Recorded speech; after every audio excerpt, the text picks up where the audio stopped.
What would you do with this social media promo? Do whatever you think will get the most people to listen to this. You talking about the Premiership, Kane, the run. The hardest and most brutal thing I've ever done. No, I wouldn't do that.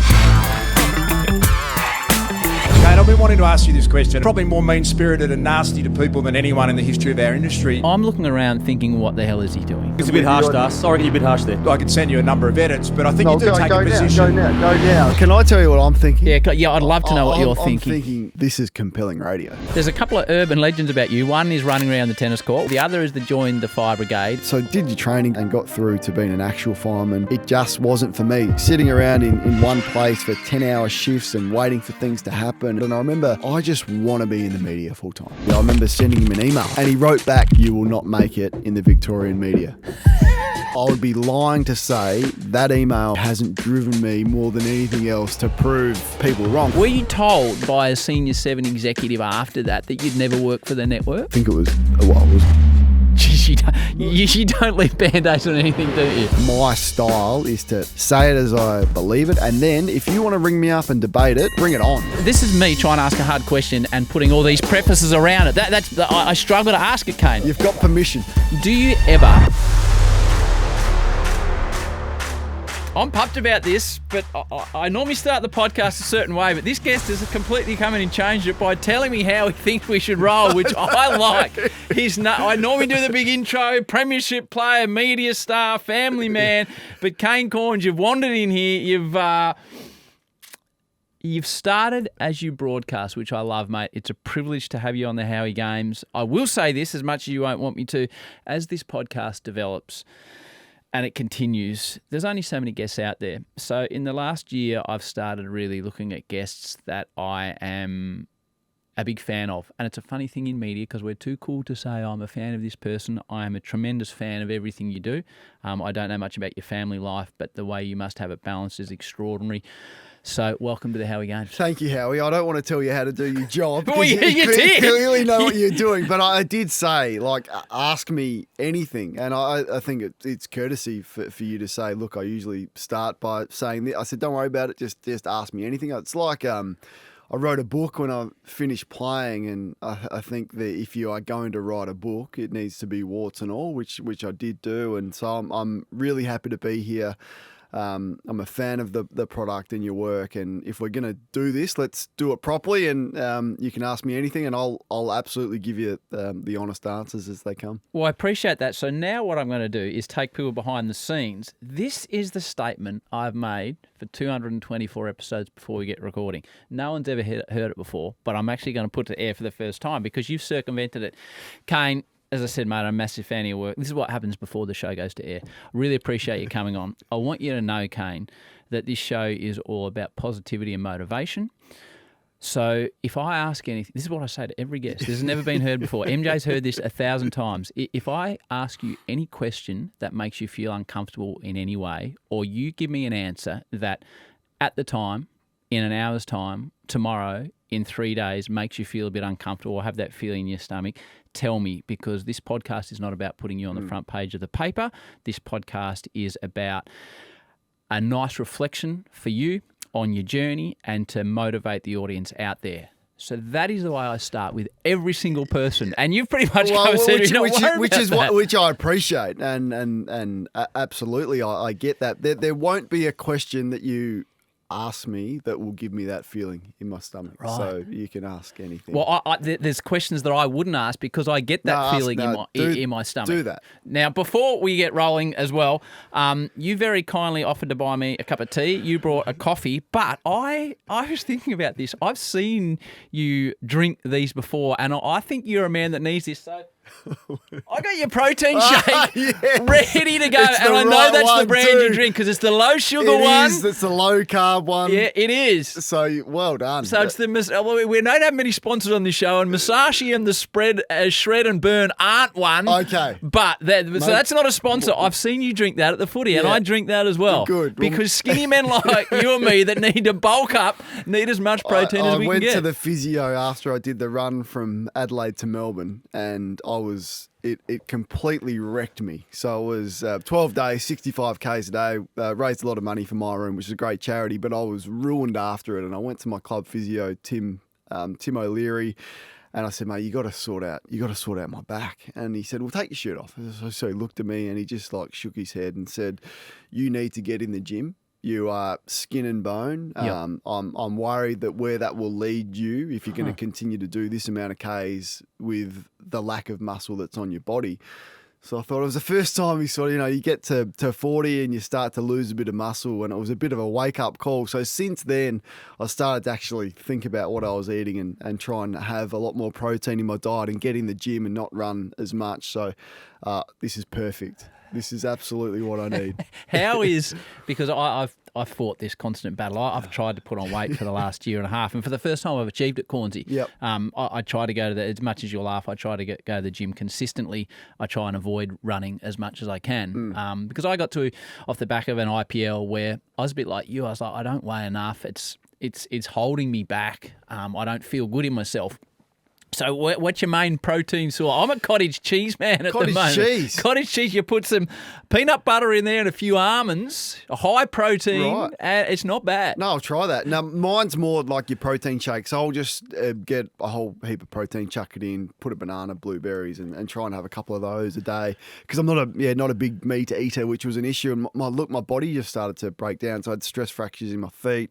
I had 2 sacrum stress fractures. Got a bit, and we can get to this a little bit later on, but there is a bit of an addictive personality, and exercise is almost probably an exercise addiction, some would probably say. If you sat down with a psychologist, it's probably not the worst thing to be addicted to. There's worse stuff, but it got to the point where I wasn't probably fueling my body enough, and bone density and all that started to break down, so I needed to look at that. So it's actually worked. I feel much better, and I've probably put on 8 kilos, I reckon. That's a good effort. Yeah, I was probably 72 when I was running a lot, and now sort of back up around 79 to 80. Probably played at about 78, 79, but feel a bit better for doing it. So we're in the same boat because I was normally 71 to 73. I got to 70 after the IPL. It wasn't enough. In a year, I got to 81. I was absolutely pumped, but I had to train really hard to do it, and I had to completely change my diet. I've dropped back a bit now, so I'm back on the protein train. Funny you say that. Mate, I got so many questions for you, but I don't know where it was, your brother, right? Your brother, who was obviously a fantastic athlete, built slightly different to you. Just a bit. So the Chad, he must have been injured in a Port Adelaide game you were probably playing, and it was half time, right. I reckon. And they had their camera in the rooms. 2011 in the gym. it was. Was it? Yeah. And he was doing this form of bench. I can remember it clear that I'd never seen where, the typical bench press, you and me, we got the bar bending on them with the big plates on there, but he was pushing it up and releasing it. So he was throwing the bar up. And I remember thinking, have a look at the rig on this man. So you can obviously remember this as well. I remember it because God, he it looked was powerful. Matty Primus was the coach. Port Adelaide had gone in a completely different direction. They started playing the kids, and Chad was not playing, and I felt like he was really harshly treated. Now there was it's a long story, but there was some pressure coming from board level for the club to go in a different direction after the Mark Williams era, and he suffered as a result of that. But the thing he never did, he never dropped his standards with his training, and is always a great leader of the football club in terms of setting those standards in the gym and on the training track. And he continued to do that regardless of the fact that we all thought he should be playing in the team. We were pretty ordinary and could have used his leadership and his performance, but he wasn't. But he continued to train like that, and still trains pretty hard to this day. But he did stupid stuff. Like, he used to get so fired up before games. And we see players now that they're relaxed and they're listening to music, and the Collingwoods and the Hawthorns, they're enjoying each other's company. We got addresses before the game and the players are in stitches. He was completely different, very old school. If you were smiling, if you were talking, if you were playing the wrong music, he'd tell you about it because he didn't think we were switched on as a group. But he used to run into the brick wall at the old footy park to get himself fired up for the game. Physically run into the brick wall, line it up, and I can remember the walls would shake as a result of it. But now he's ruined. Like, he's ruined his shoulders. Everything is stuffed as a result. But it was an amazing time to play I think we played together for 10 years and played a lot of footy. Obviously, the Premiership was the highlight to play in that together. But to have those experiences like that and looking back on the silly things that he did and we did, great memories that, what makes playing sport so great. The running, I want to talk to you about the runs you did. And, Yes. I was looking back on it today. You're entering back to Channel 9. We'll get to that. But I just typed in your name and running.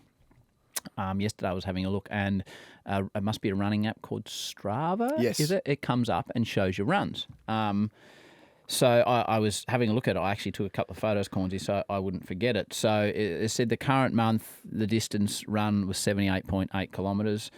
But then on July 12, now I don't know if you've rigged the system here, but it says here, July 12 morning run, 13.8 kilometres in an hour. So people can figure out the distance there. You're motoring. That's around sort of North Adelaide. That was a morning run on July 12. I think, Cornsey's done well. He's knocked out 13.8K. And then I look, and the next headline is same day, July 12, 2024, afternoon run. And then you've knocked out another 14.2 again at an hour. So you've run, if I've got this right, 28 kilometres. You've run 2 hours, once in the morning and once in the afternoon. So we'll get to the obsession factor. But on this particular day, I don't know what you were doing. You were probably broadcasting as you were running, but 13.8 wasn't enough for you, mate. So you knocked out another 14. Well, and I don't post all the runs on there. So there's many runs that are. So is there a lunchtime run I've missed? Not on that day, but it did become. So my mum did a couple of marathons when I was a kid, and I remember. What's your mum's name? My mum's name is Pam. Right. Well, she likes to be called Pamela. I get in trouble for calling her Pam. I'll go with Pamela then. So mum and dad had. Well, they got divorced when I was young. I may have been 4 or 5, and mum never ever got over the divorce, and she was just so sad about it. And I remember, as a kid, my overriding memories is mum just never getting over this divorce with my dad, who she loved, and that's a story for another day. But one of her outlets was to run. So as kids, she used to work incredibly hard trying to support 2 kids. So she'd work all day, she'd come home, she'd train for the marathon, and she used to train at night. So we'd jump on the bike, mum would run, and we'd go up Anzac Highway. If you've been to Adelaide, Anzac Highway is the connector between the beach and the city. And they do the old city to bay fun run. So that's straight down Anzac Highway. We used to run up Anzac Highway. We'd be on the bike in the dark. Mum would run, just powering along, 6:30, 7 o'clock at night, and then come home. And I sort of fell in love with running from that moment. And she ran a marathon in just a touch over 3 hours. And I thought, that's incredible when you think about it. For her to do that, bringing up 2 kids, working, and then to train for a marathon and to achieve a result, which you'd be pretty proud of just over 3 hours. And I thought, one day I'm going to really get into running. And I loved pre-season. Like my highlight of pre-season was the time trial that you would do the first day back of pre-season, and then you'd do it when you left for the Christmas break and then after the Christmas break. And which would be every other player's most hated I name. hated it. And I was so nervous about doing it because, it's a measure, it's a race. And myself and Michael Wilson used to race each other, and he was one of the fiercest competitors and teammates that I've had, and just a great trainer.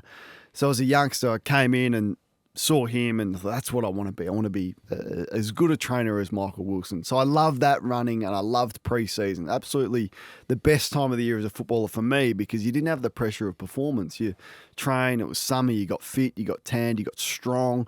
You didn't have to play on the weekend, so you didn't have the pressure of performance. And I just thrived on pre-season. So when I finished playing footy, I was like, I'm going to get into this running stuff. So I just started running, didn't really know what I was doing. And came across just one afternoon, just saw Jess Trengove running around, and she was with the group, and they sort of said, "What? Come join us. Come for a run with us." So she's been on this show, right? And as a promo for this show, we were calculating what she runs a K at, and we went down on the treadmill down here in this building because we had a new gym. And I tried to do it for 45 seconds. Yeah. And it was like, Cornsey, it was like one of those videos where you get off the back. Yeah.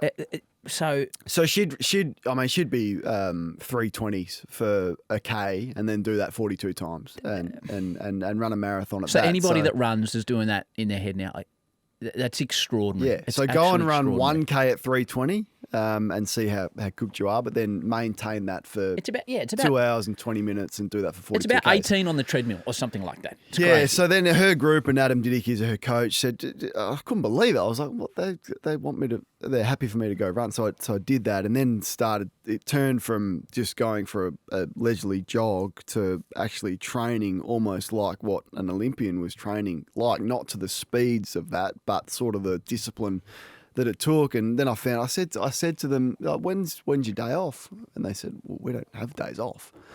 We run twice a day, every day, for every day of the year. I was like, are you kidding? So I'd come from the football background where you have a lot of time off. Like it's a lot of rest. It's a lot of your own time.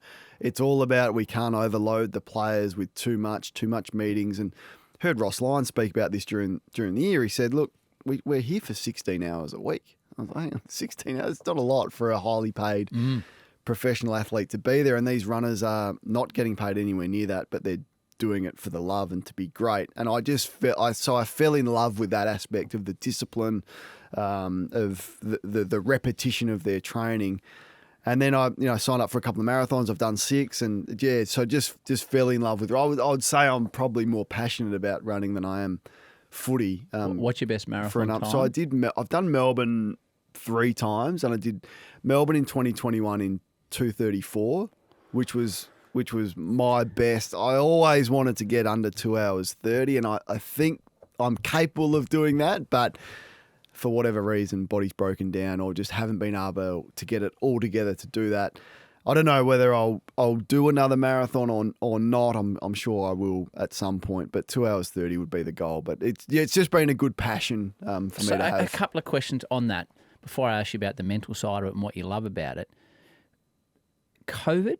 Did you do one around a very restricted area, a marathon? I did one around my tennis court at home. Yeah. See, now this I find there's many things, Kane, that fascinate me about you. So you ran a marathon around your tennis court. Yeah. So what happened was I was trying to travel from COVID, and it was really difficult. So I come to Melbourne for 3 nights a week during footy season, every week to do the various work. And anyway, and it's been a great sacrifice of the family for working out a routine that works. But anyway, it works.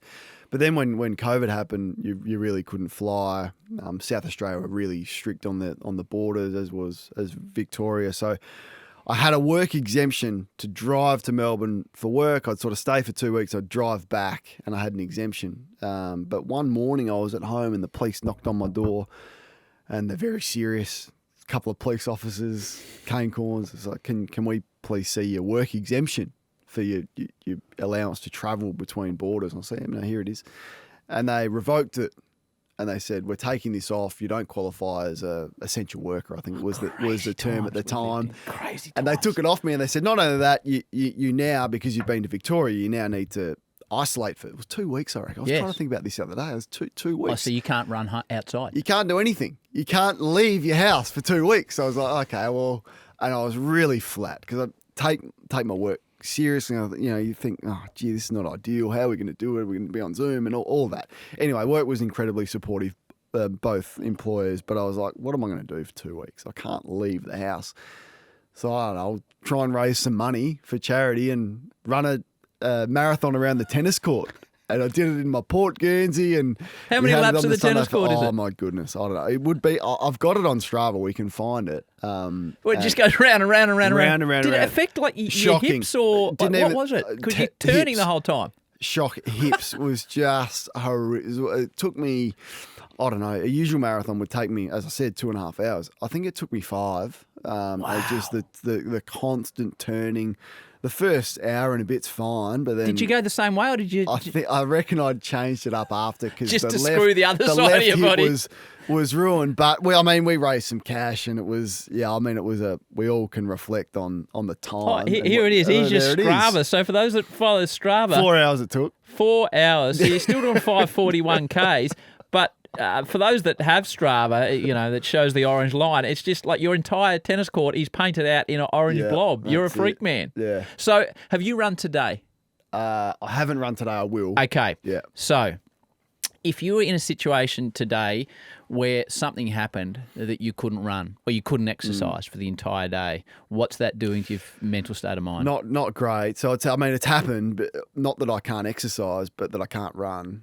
Because as I said, I had deep vein thrombosis in my leg, which was just a really strange one. So that ruined me for a while. I had the 2 sacrum fractures. I had stress fractures in my feet. So what happens to you? I went on the bike. Okay. Yeah, so I would either get a weighted vest and walk when I could, or get on the exercise bike or those cross trainers in the gym. So I'd find a way to somehow sweat and feel like you've done something.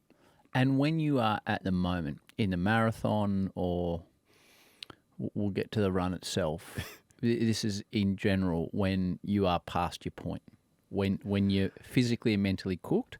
Where do you take yourself in your mind to do the next K? Yeah, I mean, that's the thing that I love about it, because it's such a mind game. So if you actually, and many of your listeners would have completed a marathon, but you get to a point where at about 30 Ks, you think, okay, I'm 30 Ks in, I'm absolutely cooked. I'm not sure I've got much more, but I've still got 12 Ks to go. Now, 12 Ks is a long run on its own, yes. Let alone you've just done 30 and you've got 12 to get to the finish line. So, yeah, I mean, that's the great mind games that you play with yourself. So you find something to distract yourself. You think about the reason that you're doing it, or you think about the next drink station, which will give you a little bit of, okay, in another K, I've got a drink. And that's a little positive that you can sort of distract yourself with. Or in the next 5Ks, I'm allowed to have a gel that I've got stored in my pocket, and that will give me a little bit of a boost to get to the finish line. So, I mean, there's all the sort of mind games that you play with yourself as a sports person. And I think we're going to ascertain throughout your journey as we get there that you are an incredibly mentally strong person. As a, what are you, 40, 41? 41, yeah. Is that a learnt skill? Or is it in innate behaviour? Yeah, I don't know if I'm mentally strong. Well, I'll say from the outside, you seem incredibly mentally strong. it. But I work on a fear of failure, right? So even when I was playing, and the role that I played as a footballer was, you go and play on the opposition's best player, and you take them out. And we don't see it as much now in modern football, although it's come back a little bit this year.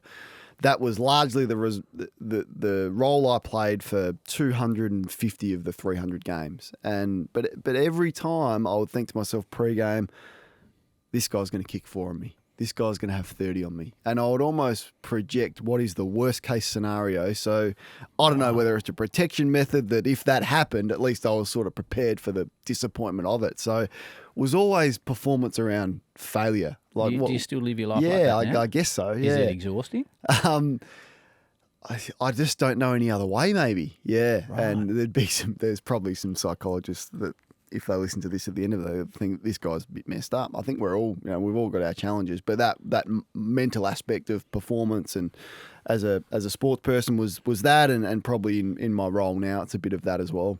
Well, here's a question that I wouldn't have asked you apart from what you said as you came in here. So this is example one of me asking a question that someone I don't know is slightly uncomfortable. I read an article about the Tour de France, Cornsey, and it looked back over previous winners, and it analysed statistically. Well, why I was reading this, I don't know. It analysed statistically Tour de France winners, and compared to the general average of the population, the winners, and it was skewed a little bit by Lance because he'd won it 7 times, but they'd come from the term broken homes. They'd come from a family environment where mum and dad weren't together. Yep. And I think Cadell was the same, and a couple of the Americans and some of the Europeans. It was over about the last 40 years. And the general thesis extrapolated from these numbers was children from broken homes are either searching for love or have something to prove in a big, big way and can take themselves to areas that so-called normal people can't. What effect as a young fella did it have on your mum and dad not living together? And do you see anything in your life now as a parent that you think I've been shaped as a result of that in a certain way? Yeah, no, 100%. It was brutal because I was so close to my mum as a youngster, and then to see mum as sad as she was, it was just an uneasy childhood. And then we'd sort of spend every second weekend with Dad, which was great and it was fun, and we'd do the footy and we'd do all the sort of the fun stuff, and then you'd go back to Mum, who you could tell was really struggling in all of this, and she had her own mental health issues. So I don't know exactly what it was, but there's definitely been a point to prove along the journey, and there's been a what if it doesn't work out, and that's sort of still with me to this day. Not to say that I'm not much better at being a bit more comfortable in who I am and where I've got to, but it's been a challenge, mentally. In what way? Yeah, I don't know what it actually, but there's been a lot of anxiety, and the fear of failure stuff is always there. I think I know I've seen people as well, like and seen psychologists and psychiatrists along the way. I think I was diagnosed with OCD. I'm not exactly sure in terms of what way it was, but I have. I guess there's some health anxiety as well. So you always think you're dying and things like that. So there's just been a challenge in that way as well. But a lot of people go through that, and and they would. But everyone's got their own sort of unique stuff. But when you ask me a question, what has driven me? Yep. It hasn't been anything really positive. It's more been, what if this doesn't work out? Okay. Yeah. And that anxiety, how does it manifest in you, and how you learnt to calm it? I don't know if I've ever learnt to calm it fully, but I guess the anxiety, as best as I can read it, is projecting to the worst case scenario in every way. So that's how it sort of works for me. And if you've got for example, if you find like a little a lump underneath your skin, you go, oh, that's cancer. Right. That's your starting point. Yeah, 100%. So it's always projecting what's the worst case scenario. And so, regular trips to the doctor and just little things like that is how it sort of manifests itself with me. And I'm sure I'm not alone in that. Or you've got a freckle on your skin. That's a melanoma. Right. Yeah. That's your starting point. Yeah, it is. Yeah. So I think anxiety is always projecting forward rather than living in the moment. So Lucy, my wife, is brilliant in this space. She's just a good one of living in the moment, and that's something that's always been a struggle for me. Your wife, you're soon seeing there's no real structure to this podcast. And there's no. I've sort of derailed. No. You haven't at all. So we'll get to football and media. We'll get there if you have the time to do it. What does your wife Lucy provide in your life? Because you are working extremely hard. You're spending time away from home. Yeah. So your family's in Adelaide. How many days a week in a typical football season? Yeah, so it's three nights in Melbourne, so Saturday, Sunday, Monday, and then I head home first thing Tuesday. Now, that's only in footy season, so the 30 weeks of footy season and the off-season, I'm obviously home the whole time. So a lot of the, say, Friday show with David King on SEN, I'm in Adelaide, he's in Melbourne. So that kind of works. And look, I've thought about coming to Melbourne, but just my son's had some serious health issues as well. So his support network and medical facilities was always in Adelaide. Their schooling has been important. So it's just been easier for us to stay in Adelaide, and it's kind of worked. But what does Lucy provide? Well, so I met Lucy at school, and maybe when I was in year. So at Sacred Heart, it was an all-boys school from year 6 to year 9, and then you meet up with the girls in year 10 at a different campus. So Marymount College had the 6 to 9 years girls, and Sacred Heart Middle School had the 6 to 9 year boys, and then you'd meet at another campus in year 10. So I knew of Lucy maybe when I was probably in year 7. And anyway, we met at the school campus, and I was in year 10 and she was in 11, and we started going out then. So she was a year older than you. She was a year older than me, which was interesting. She asked me out.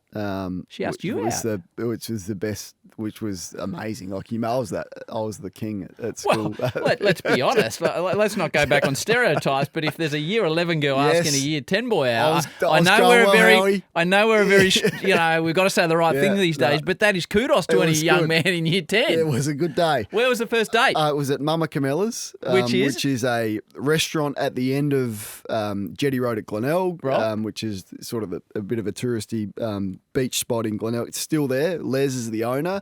I still go there to this day. I still take my boys there, and they honestly get sick of the story about the first date. I think I ordered a milkshake. Certainly wasn't drinking coffee at that point. But so I was 15 and I'm 41, and we've basically seen each other every day since. So it's been honestly incredible. It's the absolute blessing in my life. She's a genius. You'd love her. Great businesswoman as well. So she's got her own stuff. So anyway, we've just made it work. The kids are a little bit older now.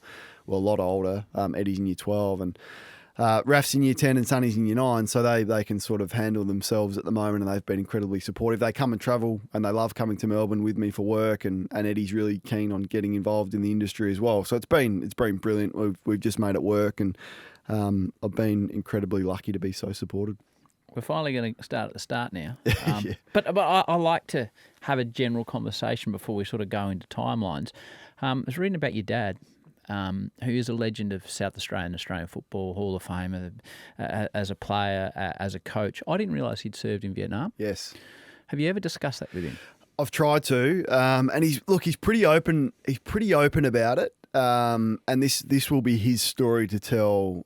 Actually, as I was reading, I thought, wow, he's. Yeah, I should get him on. You to talk should. about You should. Him as a guest. And I don't want to speak on his behalf, because as a 19-year-old to have your name called out and to essentially be forced to go. So he was in this conscription. Yeah. Yep. Although I think he was happy to go, but he clearly, as a lot of the young men, had no idea what they had signed up for or what they were forced to go and do. And yeah, I think it's been hard for him to deal with what they witnessed over there. But as I said, that will be his story to tell. So I haven't got into the full details of it, other than it's a brilliant, inspirational story that he tells. And he speaks about the fact that he was really fortunate because he left the Glenelg Footy Club as a 19-year-old, and that structure that he had, went away and came back to the Glenelg Footy Club, who welcomed him back. So after being away and seeing what he had seen, to come back into that footy club environment and the structure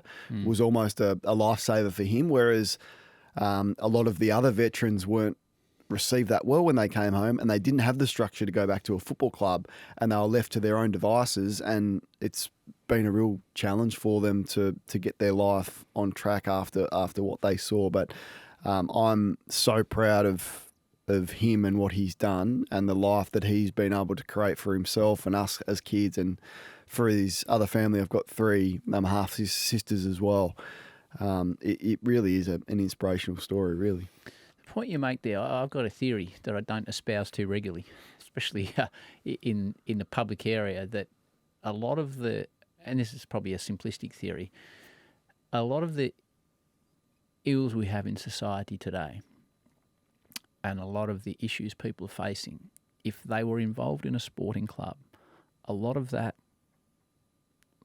would be calmed, because I'm involved in my local cricket club now, and I see the way, and I play cricket with my son, he's 12, and I just see the engagement and the being part of something and the warmth and love that comes from, whether it's a cricket club, footy club, piano club. Yeah, it's a wonderful way to engage people's sport. No doubt. The social connection with That's a that good as way of well. putting it, yeah. And like to speak on my own experience, the support that I had from, and this is why I love Mark Williams so much, right? So Mark Williams was my first coach, and he was quite intimidating, quite a fearsome character, pretty old school, and he'd grown up with Foss Williams, who's a legend, an absolute legend of Australian football, as his father, great sporting family. Stephen, his brother, was elite. Jenny, his sister, was elite as well, and Anthony was a twin brother to Stephen that they lost at a young age. So he was quite an intimidating figure, and but he just had at the forefront of his coaching philosophy, how am I going to get the best out of the players that I'm coaching? And I think that is the art of coaching. You've got the 44 players. As a coach, how can I get the best out of each 44? And it's not one size fits all. So when he knew I was really driven and I wanted to get there quickly, and he would accept me on his front doorstep, knocking on the door unannounced, because I wanted some clarification about why I wasn't getting picked as a youngster, for an example. Now, some other coaches would go, what is this 18-year-old kid doing knocking on my door at 6:30 on a Tuesday night asking me why I'm not in the side? Do your time and we'll worry about you when you're going to be a really influential figure in this team. But he didn't do that. And his family, Pauline and the kids would welcome me into their home. He would pull out his computer. He would show me some edits and we'd chat footy. And that's some of the best memories I've got as a young player. And so the way that he handled me, and then when you get a bit more experience and when we had kids and Eddie was critically ill as a young player, but he'd pull me in and say, okay, right, you don't need to come on this preseason camp. Your son's about to go in for surgery. Stay home and deal with that, and we'll still be here for you when you're ready to come back to the footy club. So that's, speaking of leadership, and for those that haven't played elite sport, it might be a school teacher, and everyone would remember a great school teacher that has done similar things for them. So that's why I think sporting clubs and community groups are so important. Absolutely.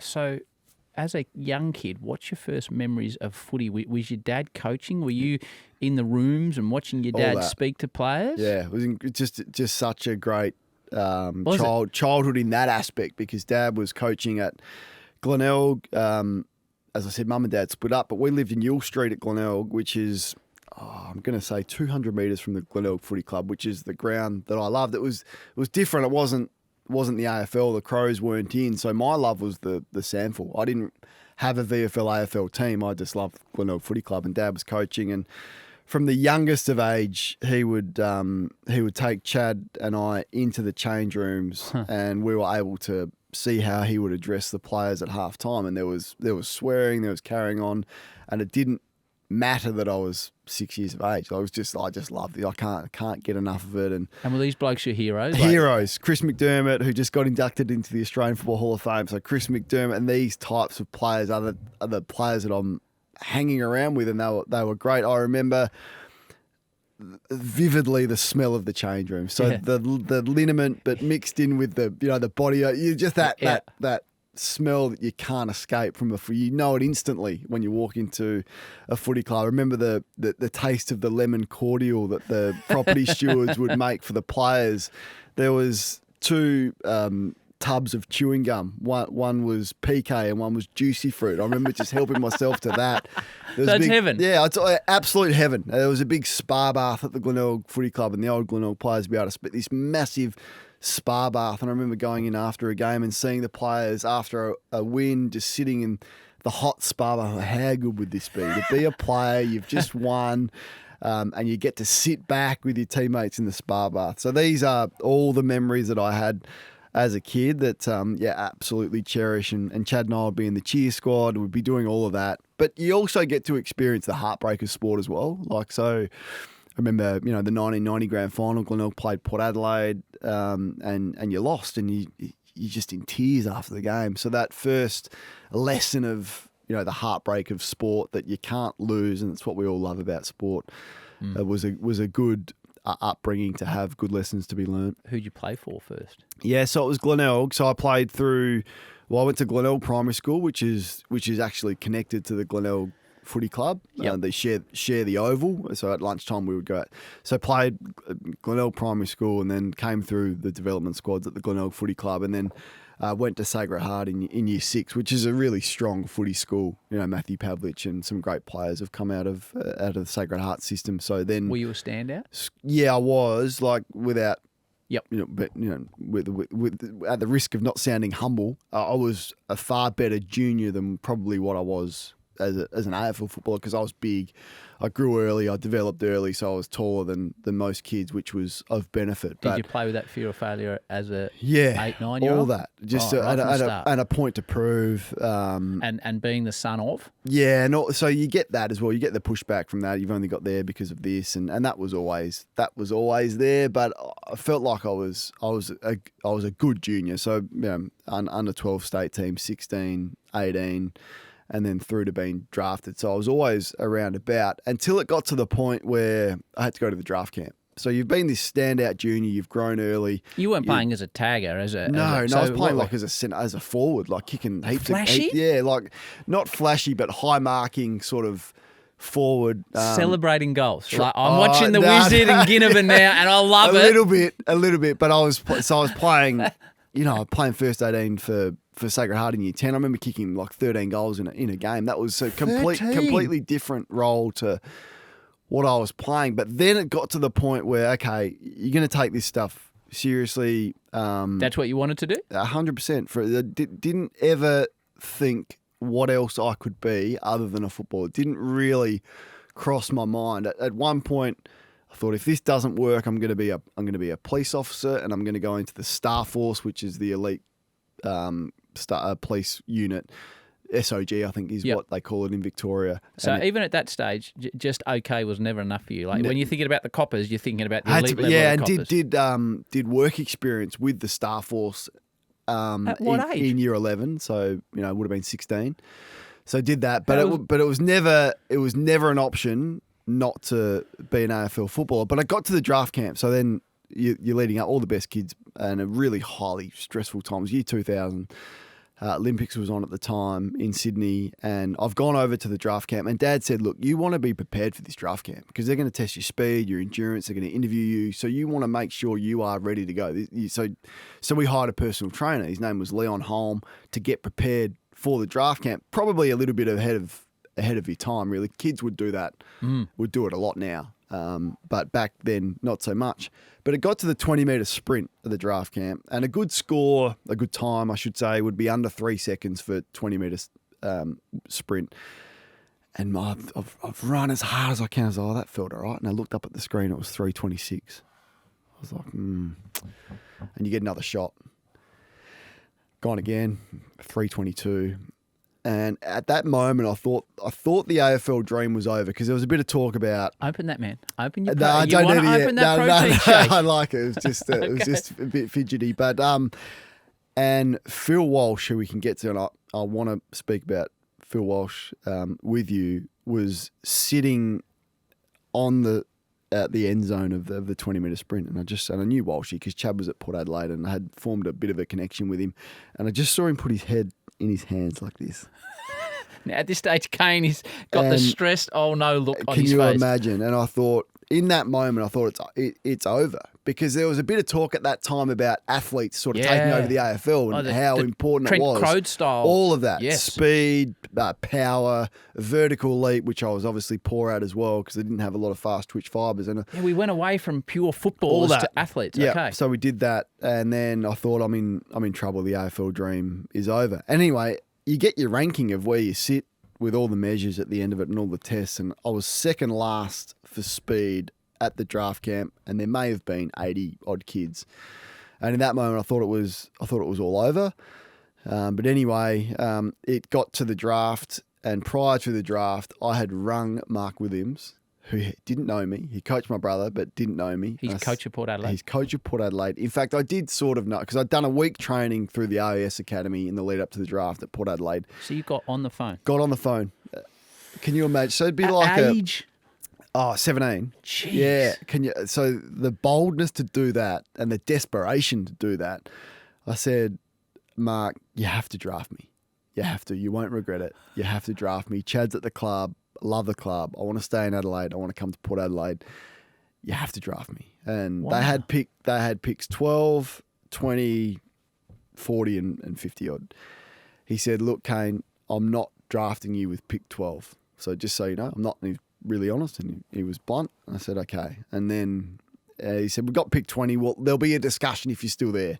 I said, okay, thank you. Anyway, it came around to draft night, and I had all my family over. There was heaps of it's on Vision. You can get it on Channel 7 broadcast the draft live. I got all these friends from school. I got Lucy sitting there, Mum's there, Chad's there. And it came around to pick 12 and Port Adelaide selected Sean Burgoyne. I was like, okay, you probably made the right. It's a decent pick on reflection. Mark, you probably made the right call. Because Because that was going to be my question. I thought you were going to tell me some 12 that never played a game, but you've gone the silk. Four-time Premiership. The 400 gamer. Yeah. The 4 times. So we can deal with that. Yeah, I think we could deal with that. But at the time, I was a little bit upset and I was a little bit angry. And then it came around, my name's still there. And I knew Hawthorn had picked 21. And spoken to Schwabby. He'd come around to my house. He was coach of the Hawks that day. He was brilliant. He was so good. And I was pretty confident I was off to Hawthorn at pick 21, but I wanted to stay home. Lucy was there, and I was in love at the time, and still am, clearly. But Chad was at Port Adelaide, so their pick came around.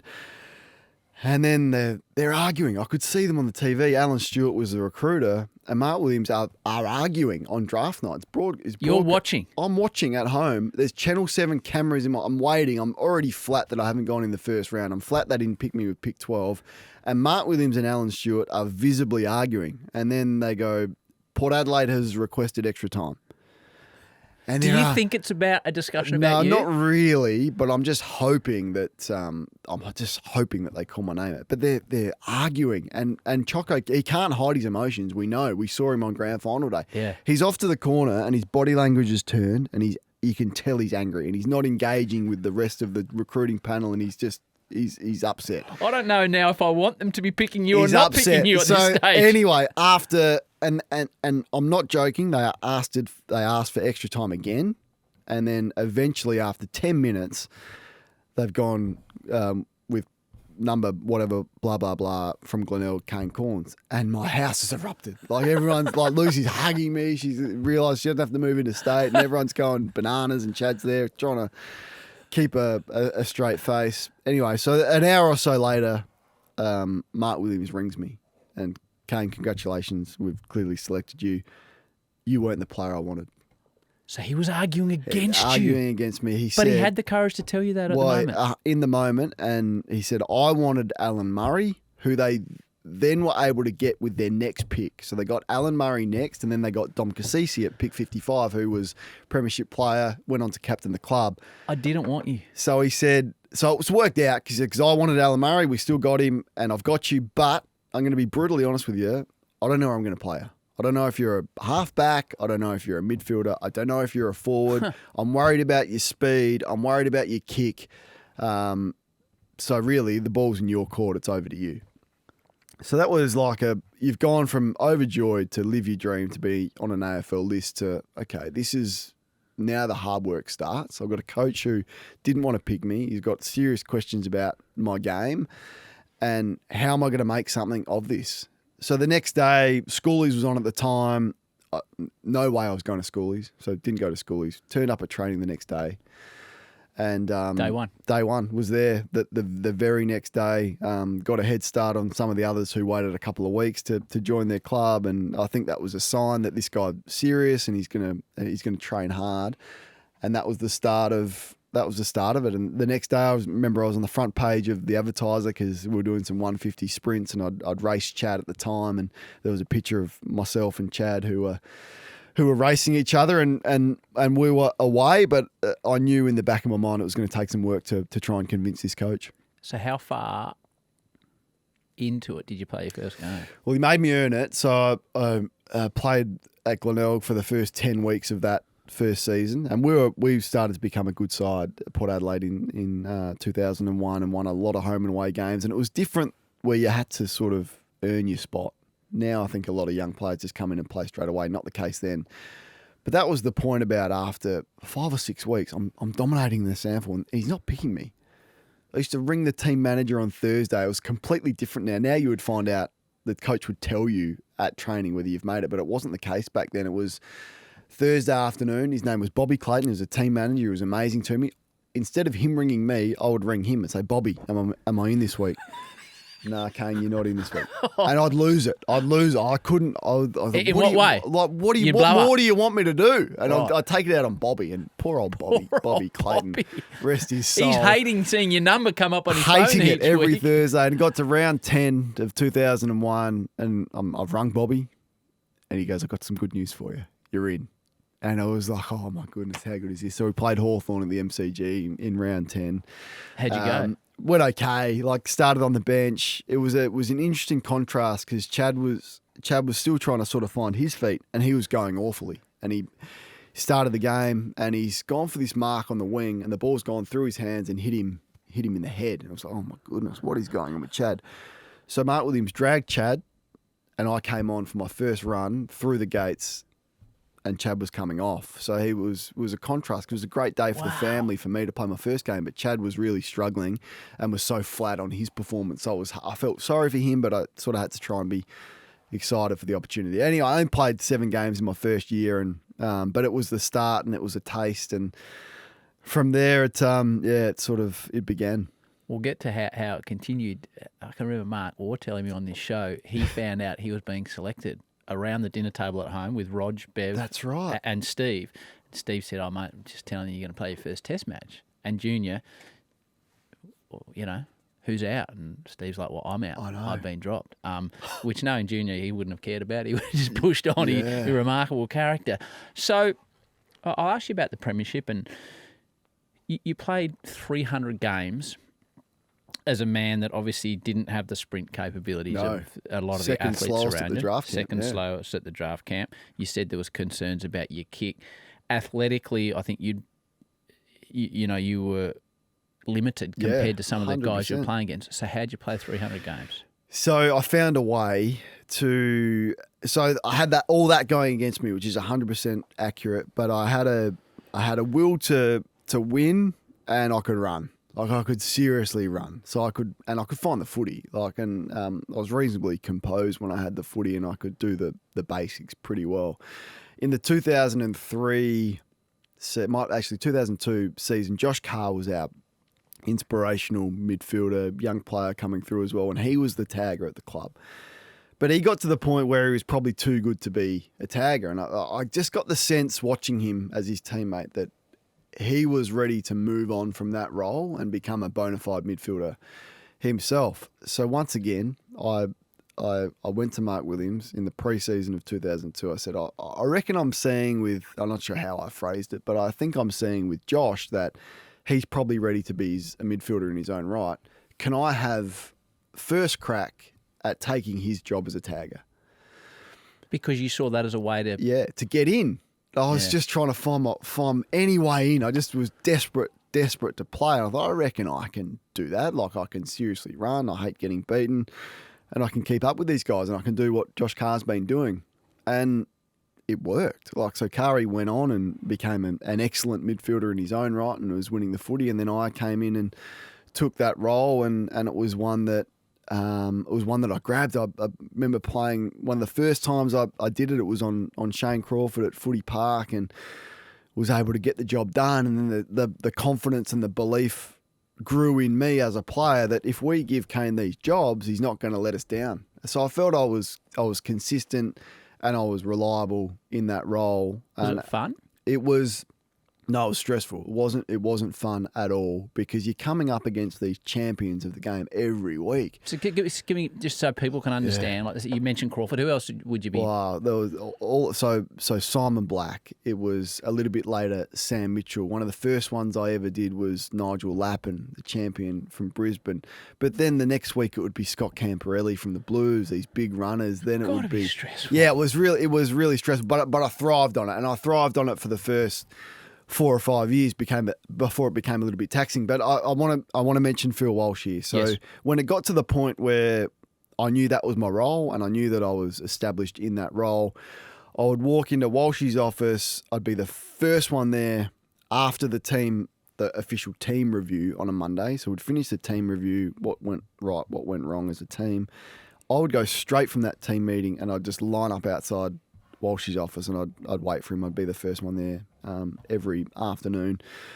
He'd welcome me in, and then we had this structure going where I'd spend half an hour, 45 minutes in Walsh's office. We would review the player that I played on every time he went near the football or every involvement that he had. And Walsh was ahead of his time in the analysis. The player you'd played or about to play on?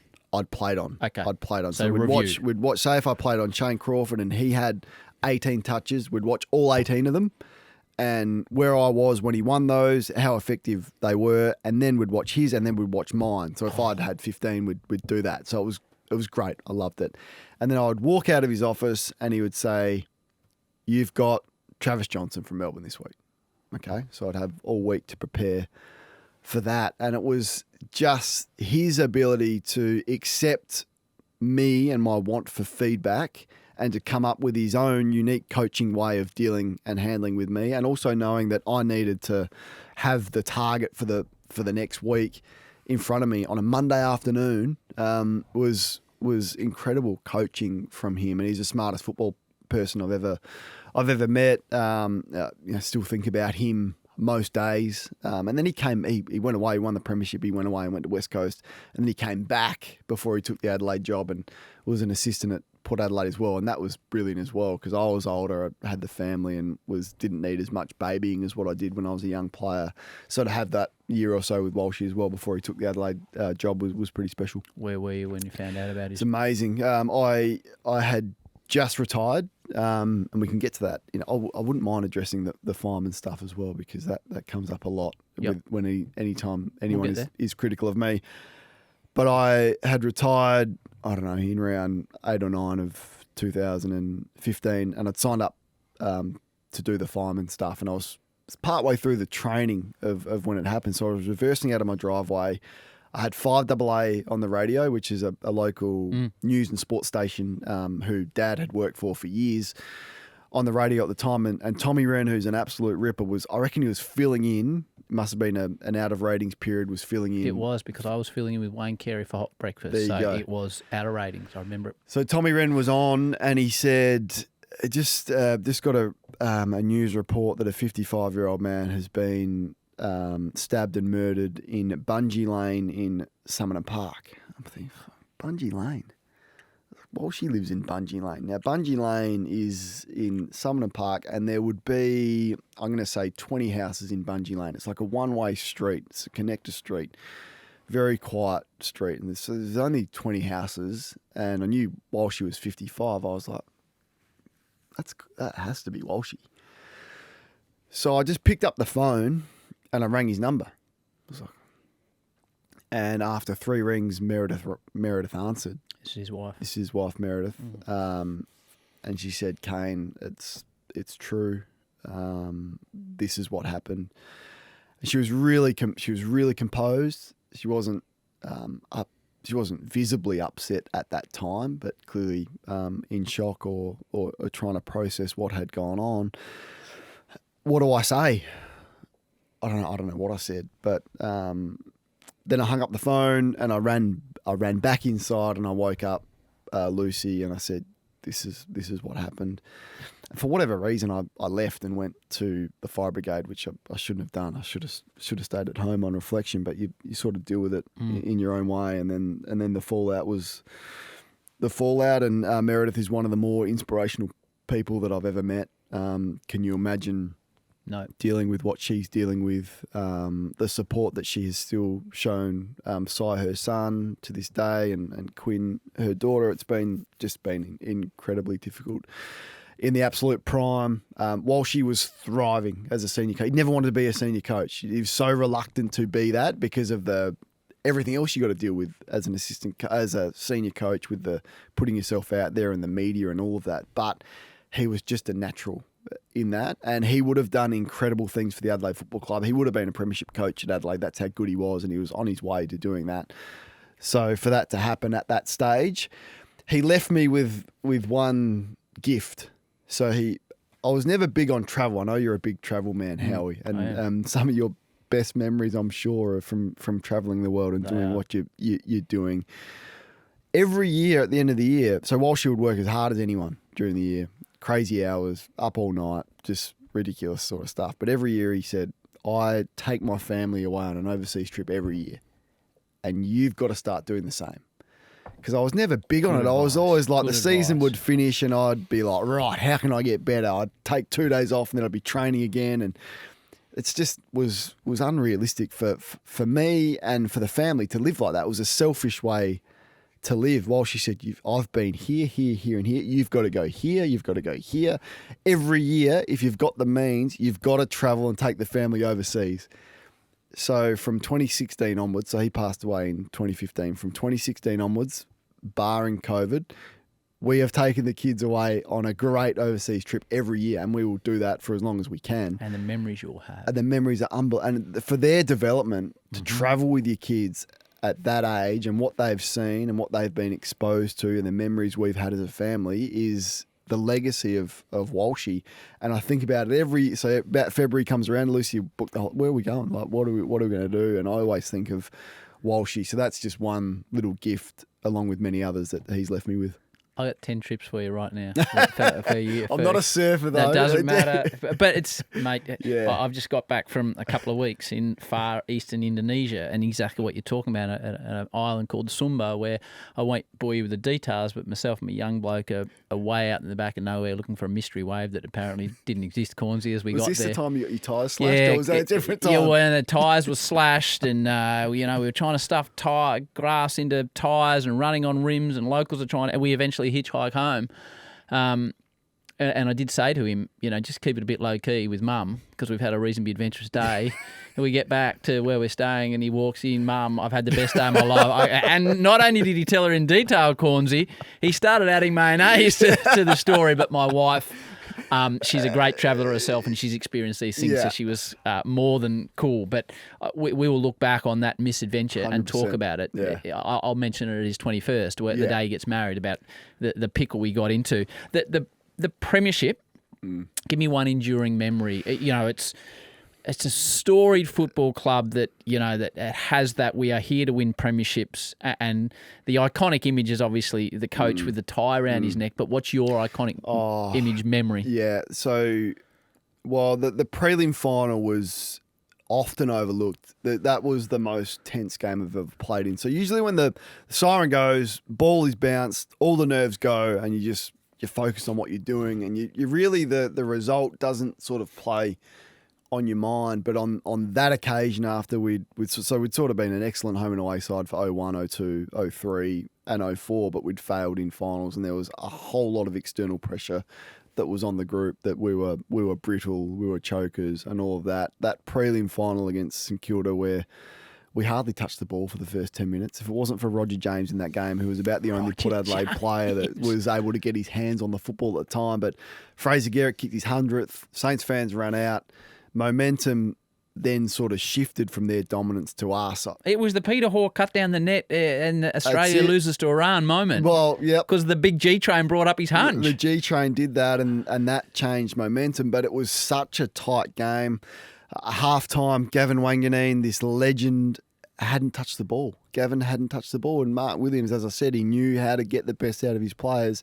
I'd never heard a crossword spoken to Gavin. Like, he was sort of a player who was allowed to sort of do what he pleased, really, because you just knew that he on game day was going to turn up and perform. But Choco just gave it to him at halftime. Gav, I need more from you, in no uncertain terms. Kicked those 2 miraculous goals in a low-scoring game. And we got through, and elation, can you imagine? And then Damien Hardwick came up to me after the siren. He said, I'm just telling you, this week will be the best week of your life. So enjoy it. I'll never forget it. It was just such great advice. Did you enjoy it? You embrace it, but the stress of it. So who was your man? I had Simon Black. Who I'm not sure I'm enjoying that week. So same thing. After the Monday, we've reviewed the prelim final. I've walked into Walshy's office. I'm first in. We'd watched my edits. I had a bit of Nick Del Santo in prelim final, but so we did his tape, did my tape. I said, all right, Walshy, am I going to go to Ackermanis this week? And he said, no. I said, am I going to go to Lappin this week? And he said, no. I said, Voss? He said, no. You're going to Simon Black. This is a Norm Smith medalist. He had 40 odd in the grand final. Year. So that was the previous year. So it was 03 when he tore it up. He'd had 39. He'd won the Norm Smith medal. He'd dominated once again all year. So I've sort of put the sun. He must be good if you're begging for exactly Voss. Right. I'm like going, come on. The last person last person here I want is Black. And he was sort of laughing. He was sort of laughing at me. He goes, you know the answer really is what he was saying. And so I'd played on Simon a number of times, and just a competitor, right? Just would do anything to win. He'd hit you behind play, he'd elbow you, he'd grab you, he'd will himself to the contest. Some players you played on, you put your arm across them at the start of the game, they give up. You've got them before the game even starts. He wasn't one of those. So that was a big week, but no, it was so all of that, the tickets, the parade. I had a roommate at the time, Dom Cassisi. We woke up both 21 years of age on the morning of grand final week. I reckon we woke up at the same time and have looked at each other, and it was just like, oh shit, here we go. This is what it's all about. But the overriding memory, for whatever reason, I don't know why this is, but Bruce McAvaney has been a really good supporter of mine because he's had a connection with my family and my dad. He lives a couple of doors down from Dad, and he's always taken a real interest in my career, not only when I was playing football, but post as well. But he rang me on the Thursday of grand final week, and he's gone, Kane. Macca did. Yeah, Kane is Bruce. I just want you to know that on the MCG at this time of the year, the Sherrin bounces a little bit differently than what it does at other grounds.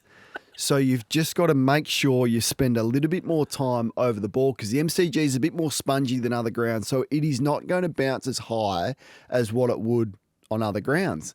It's unbelievable. Wow. Yeah, it's amazing. Like, and then when Macca. you win, and it was different because it wasn't the social media age. I can't imagine what players deal with now with their phones blowing up after something goes well or poorly. But Yep. I remember getting into the change rooms after we'd won, and I don't know, 60 text messages probably on the old Nokia phone, and the first one that came up was Bruce just sharing his congratulations. So I don't know why that sticks in my mind, but the overriding memory of that week was that, and probably just the relief of doing it. But I was 21. It was my fourth year. I'm thinking, how good's this? We play finals every year at Port Adelaide. Yeah. We've won a premiership. I'm probably going to go on to win 3 or 4. Like, I've got 10 years left. This is going to be amazing. As you know, they're hard to win. There's a couple of things in there. So you fast forward to 2007. Yes. So I was at 10, very far down the chain, slightly further up the chain now, but still there's a lot of rungs to go. So my job was to be the guy at Cardinia Park because Geelong are trying to, break their drought, and I had to cross back occasionally because they had the big screen up there. I can't remember at what stage of the grand final I thought this is done. Probably about 20 minutes in. What stage did you think? Yeah, not that early. Because but, this would be a hard thing for you to admit. Yeah, well, I feel guilty because it was Travis Boak's first year, and we won the prelim final this time really easily. Like we'd smashed North Melbourne, and we'd completely got ahead of ourselves of what the following week was going to be. But I remember doing exactly what Damien Hardwick had done to me, and I put my arm around Travis Boak. I said, Boakey, this will be the best week of your life. And clearly, Boakey didn't have the same experience as what I did as a player of a similar age in that week. We were way too arrogant, right? So we'd breeze through the final. We were a young group. We'd beaten Geelong with the Kasisi left foot kick earlier on in the year. No one beat them down at Cardinia Park. We were speaking, and even I think if Mark Williams had reflected on his time, we were too overconfident in the media. We're going to run this group off their legs. We're young. We're coming. We're in good form. It was rubbish. It was a great lesson in humility and respecting your opposition and being all in for the fight. We had too many players who weren't able to cope with the moment on that day and capitulated, but I think that was a lot down to our preparation. Not that we would have beaten them anyway. I think they probably rock up and beat any team with the side that they had and the form that they were in. When did I know we'd lost it? Yeah, probably halfway through the second quarter. I actually watched this the other day. It was on Foxtel. You watched it? It was just on, and it was funny because Kingy and I were broadcasting at the time, and Kingy had it on, and he was sort of teasing me about the performance. You were in Port Adelaide's best players that day. But it wasn't anything to write home. It's not anything that I am proud of. But we started pretty well. Like we missed a couple of goals, easy goals early, which may have gotten us into the game. But it was just an embarrassing performance, an embarrassing day. There wouldn't be a week that goes by where someone doesn't remind me about that. And usually it's just someone on social media if you're critical of a team or a player. Oh, hang on, you played in a record grand final loss, which is true. What's it like playing half a game of football knowing you? Just embarrassing. Like I remember Chad coming in at 3/4 time and he's screaming at the group, "We are not effing losing this game by more than 100 points." That was the carrot of we're not losing this game by 100 points, and the fallout from it was it ruined the club. So that's 07. We never addressed it. We never reviewed the performance. We never worked out why it went so wrong in our preparation, why we were overconfident, why did players not perform on that day, and we just tried to sweep it under the carpet and rock up on day one of pre-season in 2008 and carry on. And it ruined the club, that there was lost trust between players and relying on each other and knowing what you're going to give on any given day, because you couldn't be reliant on each other because of the way that we'd performed on the biggest stage. So 08 was no good, 09 was no good. Mark Williams got sacked in 2010. Matthew Primus came in 2011. No good. Sacked coach again until Ken Inkley came in 2013 and the club tried to regather and rebuild itself. So amongst all this, you're starting to become, you have a family with Lucy. You've got 3 boys, which I'm sure keeps you on your toes. Tell me about your young bloke now who's making a move in the media, Eddie, who started life a fair way back in the pack, and what it's like seeing. I get emotional just asking questions like this because I'm a big softy, Kane. I'm not as tough as you mentally. What's it like seeing the life of a child in the balance? Well, we went in. So you know the joy when you first realise that you can have a baby and how much your life changed. So it's just. You're just overjoyed and you're sharing the news. I was young. Is it your first child? First one, 22. And then you have the first scan, and from memory it was about 20 weeks. So maybe it was the second scan. I can't exactly remember. But you have the first scan. You see the baby. You hear the heartbeat. This is amazing. And the lady doing the ultrasound on Lucy's stomach just said, "Oh, just excuse me for a minute. I'm just going to put this down and I'll be back with you in a minute."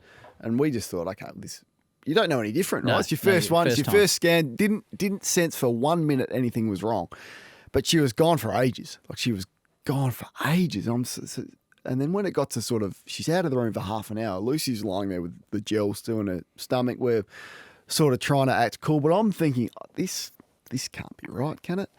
Anyway, she came back with a doctor. And he was trying to explain what they had just seen, but he'd clearly never seen it before. And he's trying to say, look, this is where your baby's heart should be, and this is where your son's heart, because we knew it was a boy, this is where your son's heart is. And I remember he tried to draw like a diagram on a whiteboard. It didn't make any sense to me. So we'd left, and we'd just been left to our own devices to go home. And I didn't know whether that meant that it was going to be terminated, whether Eddie was going to survive or anything until we met with a cardiologist at the time, Gavin Wheaton, who is still Eddie's cardiologist to this day for another couple of months until he turns 18 and goes into adult care. And he sort of explained it better. And he said, look, it's called dextrocardia. Some people have it. It's really rare, but you can go on to live a completely normal life. And some people have no complications whatsoever. And from what I can see, this is just your standard case of dextrocardia. And the heart's not in its correct position, but he'll be fine. There's nothing I can see that is going to be an issue. So you walk away really relieved, go on to have the baby, and after the baby was born. So just want to follow up a scan when he's 10 days old just to make sure. We know it's dextrocardia. We just want to make sure everything's all okay, but it looks really good. He's come out well and all the signs are really good. So, okay, no worries. So went in when he's 10 days old for a proper scan, and then we realised that it wasn't all okay. And yes, he had dextrocardia, but it's got something called partial venous pulmonary drainage, which means that one lung gets too much of the blood flow from the heart. And at that point, we were probably looking at open heart surgery when he was really young. They opted not to do that and see how he went. And from there, he has never had to have open heart surgery, but he's got a severe heart condition that needs to be monitored every 6 months, if not more, for the rest of his life. There's been a whole heap of other complications around that. He lost a kidney through surgical error when he was 3 months of age. So they when he was 3 months old, when he was 3 months of age, they put a catheter up through his groin to get some real clear images of the heart, because at that stage it had all been external, the scans on his heart. So they wanted to get some really accurate information. So we came in and said, look, this is a very low risk operation. Basically just put a catheter through his groin up to the heart, take some images of his heart, and that will give us a clearer plan of where we go from here, whether he needs open heart surgery or not. When he came out of that operation, he was so sick. Like you've never seen a baby sicker, just white as a ghost, really upset. they'd sent us home, but we got home, this isn't right. So we went back in. Look, we feel like he's lost a bit of blood in this operation. We're going to have to give him How old is he? a blood transfusion, 3 months. Oh, jeez. So he's 3 months, and then they've given him the blood transfusion, and he just came back to life. Like, he just, halfway through the blood transfusion, he'd gone from this really agitated, sick baby to full of life. His colour had come back. He started smiling, and we're like, okay, well, he just must have lost some blood through the operation, but now he's back. 5 years later, we didn't know anything. 5 years later, when he's 5 years of age, they said, we want to do that operation again where we put the catheter through the groin, to take some more images of the heart to see if anything's changed, give us a plan of action. So they did that, all good, came out fine. A few days later, Gavin rang his cardiologist and said, look, when we finish the procedure, we just put some dye through the vital organs just to make sure everything's going well. And what we've found is that there's no, I don't even know if it's the left, I think it's the left kidney. There's no left kidney, which is strange because when he was 3 months old, we did the same thing and we know there's a kidney there. So he was born with 2 kidneys, one's gone. We've got to work out what's happened. It's gone. No left kidney. So he went back and they record everything that he's done, and he's seen that when the catheter has come out the first time, when they're removing that, it's nicked the kidney, and the kidney's bled, which is why he was so sick and why he lost so much blood. And when the kidney doesn't get any blood, it shrivels up and dies. So he's lost a kidney through no fault of his own to go with the heart stuff. So then he was playing footy and things like that, which we sort of had to, he laughed that he had to retire from footy when he was 10 because it was just too risky with one kidney to do that. So look, he's had some challenges. We've had some challenges as a family, as a lot of families go through. He's really healthy at the moment, touch wood. So we're really blessed to have him. He's making a really nice way through through school and where he wants to be. He's got the Eddie Corn show on SEN SA on Sunday mornings from 9:30 to 10:30. He's got his own podcast, and this is what he wants to do, which is great that he's got his passion. So it's good to see. But yeah, there was some challenges along the way, and Lucy was just unbelievable managing that because I've told you about my anxiousness. Yes. It manifests itself more in your kids. So what's that like when you confront I presume there was times where you feared for his life. 100%. Like, I remember we were in intensive care one time because he had this tachycardia where his heart would just race. It would go to like 240 and you couldn't get it back in. So I remember being in intensive care because they couldn't get his heart rate under control, and it was just brutal. But I think Lucy was able to say and see if I just wasn't coping, she'd just go. You go for a walk. Go for a run, I'll deal with it, which was, she's far stronger than what I was in terms of dealing with that, and obviously incredible care. His cardiologist is just a genius. So yeah, you're well supported and you can't do it alone, but yeah, it was I'm not going to say it wasn't a challenge. No, well, hopefully the young man is correct through the worst of it, and he's up and about and continuing on. You retire from footy. You mentioned the Fire Brigade. Yeah. It's one of those, there's a couple of urban legends about you. One is running around the tennis court, which we proved is true. The other is joined the Fire Brigade, and then you moved into the media pretty quickly. That was always my understanding. But there is a negativity associated with it that you mentioned. Yeah, there is. I think, and if I had my time again, the negativity I can understand because it revolves around quitting footy halfway through the year and going to another career. Now, I can explain that as much as had no idea what I wanted to do. As I told you, from the age of 5, I just wanted to be an elite footballer. And then it comes to the point where, okay, I can't do this as well as I used to be able to do it. And I'm going to have to start thinking about life after footy. I love the media. Dad had been in the media, but how many opportunities are there to earn a full-time living in the media? So I thought, well, Mark Williams' brother Steve was a fireman. He raved about how good it was. My best mate, Daniel Wishart, was a fireman. He raved about how good it was. I thought, well, that 4 days on, 4 days off. Every bloke I surf with, Cornsey, fireman. Correct. 4 days on, yeah, and 2 of those, I hope, it's a very dangerous, stressful job, but the 4 days off does sound appealing. Correct. So, which it did, and I thought, well, I can do that for 4 days, and then I can do some games on the weekend for 5AA, and I can do sort of media and fireys, best of both worlds, perfect. So I did it, and I had to do it then because I'd applied mid-year, and they said, look, if you don't, you're through and you're successful, but the intake is now. If you don't take it up, there's no guarantees that we're going to run another one, and your spot is definitely not guaranteed, so you've got to make Highly the call. competitive. Yeah, and Ken Hinkley was unbelievable. He said, we knew that was going to be my last year. They were really supportive. They said, look, no issue with you doing that now, which I really appreciated. So I did, but it meant that I retired mid-year, which in hindsight I wouldn't have done again. That was an error. Yeah, I feel like that was a mistake, and I'm regretful of that decision to leave the group and sort of let your teammates down at that stage. But anyway, got through, and so did your training, got through to being an actual fireman. But it just wasn't for me. Like people can't understand it.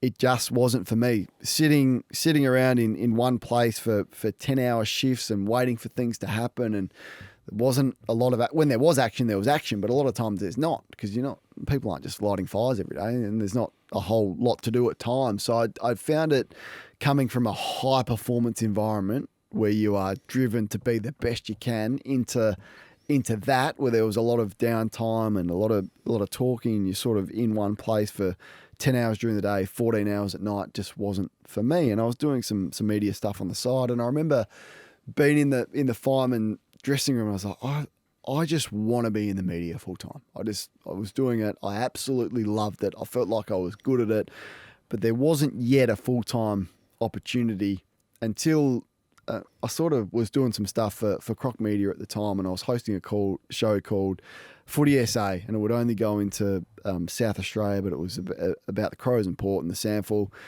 And I was on that, and I loved it. And it was a Croc Media product, so they'd had me, and then I was doing some games on the weekend. And Hutchie sort of said to me after a show, because he was doing the Sunday Footy show, and Footy SA was filmed before the Sunday Footy show. And I was able to get him for half an hour before the actual Sunday Footy show, which I'm on now. He said, "What do you want to do?" Like, he said, "This fireman stuff, is that what you want to do?" Like, I'm watching you on Footy SA. I reckon you have a strong opinion. You present well. You look good. I reckon you can do the media full time. And I was like, "You reckon I can do it full time?" He said, "What would it take to quit the Fireys and do the media stuff full time?" And we had a discussion about what it may look like. And he then, as you know, as he does, acts quickly. Yes. And like that week, there was a contract. This is what it looks like. I'll give you some security with a longer term. It might have been a 3-year deal at the time.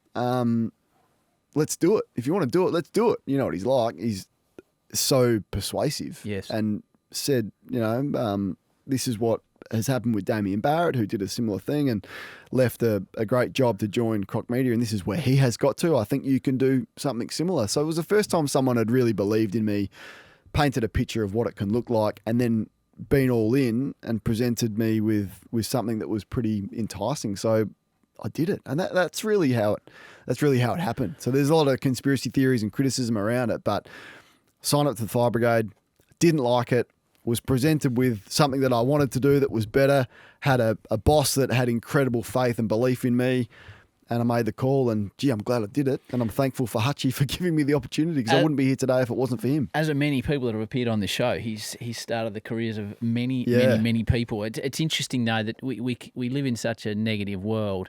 The easy option, I'm a positive person, Cornsey. The easy option that many of us take are to take a job and get stuck in the rut of a job you're not enjoying and continue to do it for an extended period of time, 6 months, a year, some people their whole lives.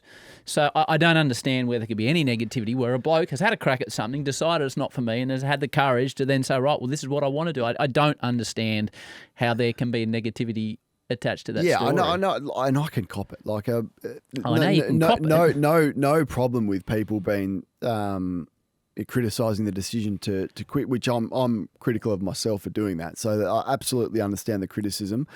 But gee, I'm glad I made that call. And it's a great one for having a belief and a vision and a dream of getting to where you want to be. Because as I said, I was sitting in the fireman's dressing room, and I'd written it out. This is where I want to be. And I was managed by TLA at the time. And Craig Kelly, I remember sending him an email saying, "Craig, can you explore some of these opportunities for me? Can we do this? Can we do this? Can we do this? And he wrote back as bluntly as ever. And I don't know him very well because he was I know him very well. He was sort of top of the tree, and I was managed by the lower level. But he just wrote back and said, Kane, your focus needs to be on South Australia. You will not make it in the Victorian media. Is what he said. And I've honestly, and this is nothing against Ned, because I appreciate the honesty. But I would be lying to say that email from Craig Kelly hasn't driven me more than anything else to prove people wrong. Now, I'm not managed by TLA. Have you told him this? No, I've never told anyone this. Well, I'm sure other than my close family. But I just remember the email and being so disheartened because I was like, well, is there a chance I could get on the Sunday Footy Show? Is there a chance I could, do this? What about this with Croc Media? And it was just so blunt. Kane, your priorities need to be on the South Australian media, calling a game on 5AA, maybe an article for the Advertiser in Adelaide. You're not gonna make it in Melbourne. So sometimes I reflect on that and go, that was a great driver and a motivation tool for me. And he'll be happy to hear that because he is as robust as you. He's probably done more for Erica and me and my fam than anyone on our entire journey. Yeah. So I love the man, but don't worry, Kane.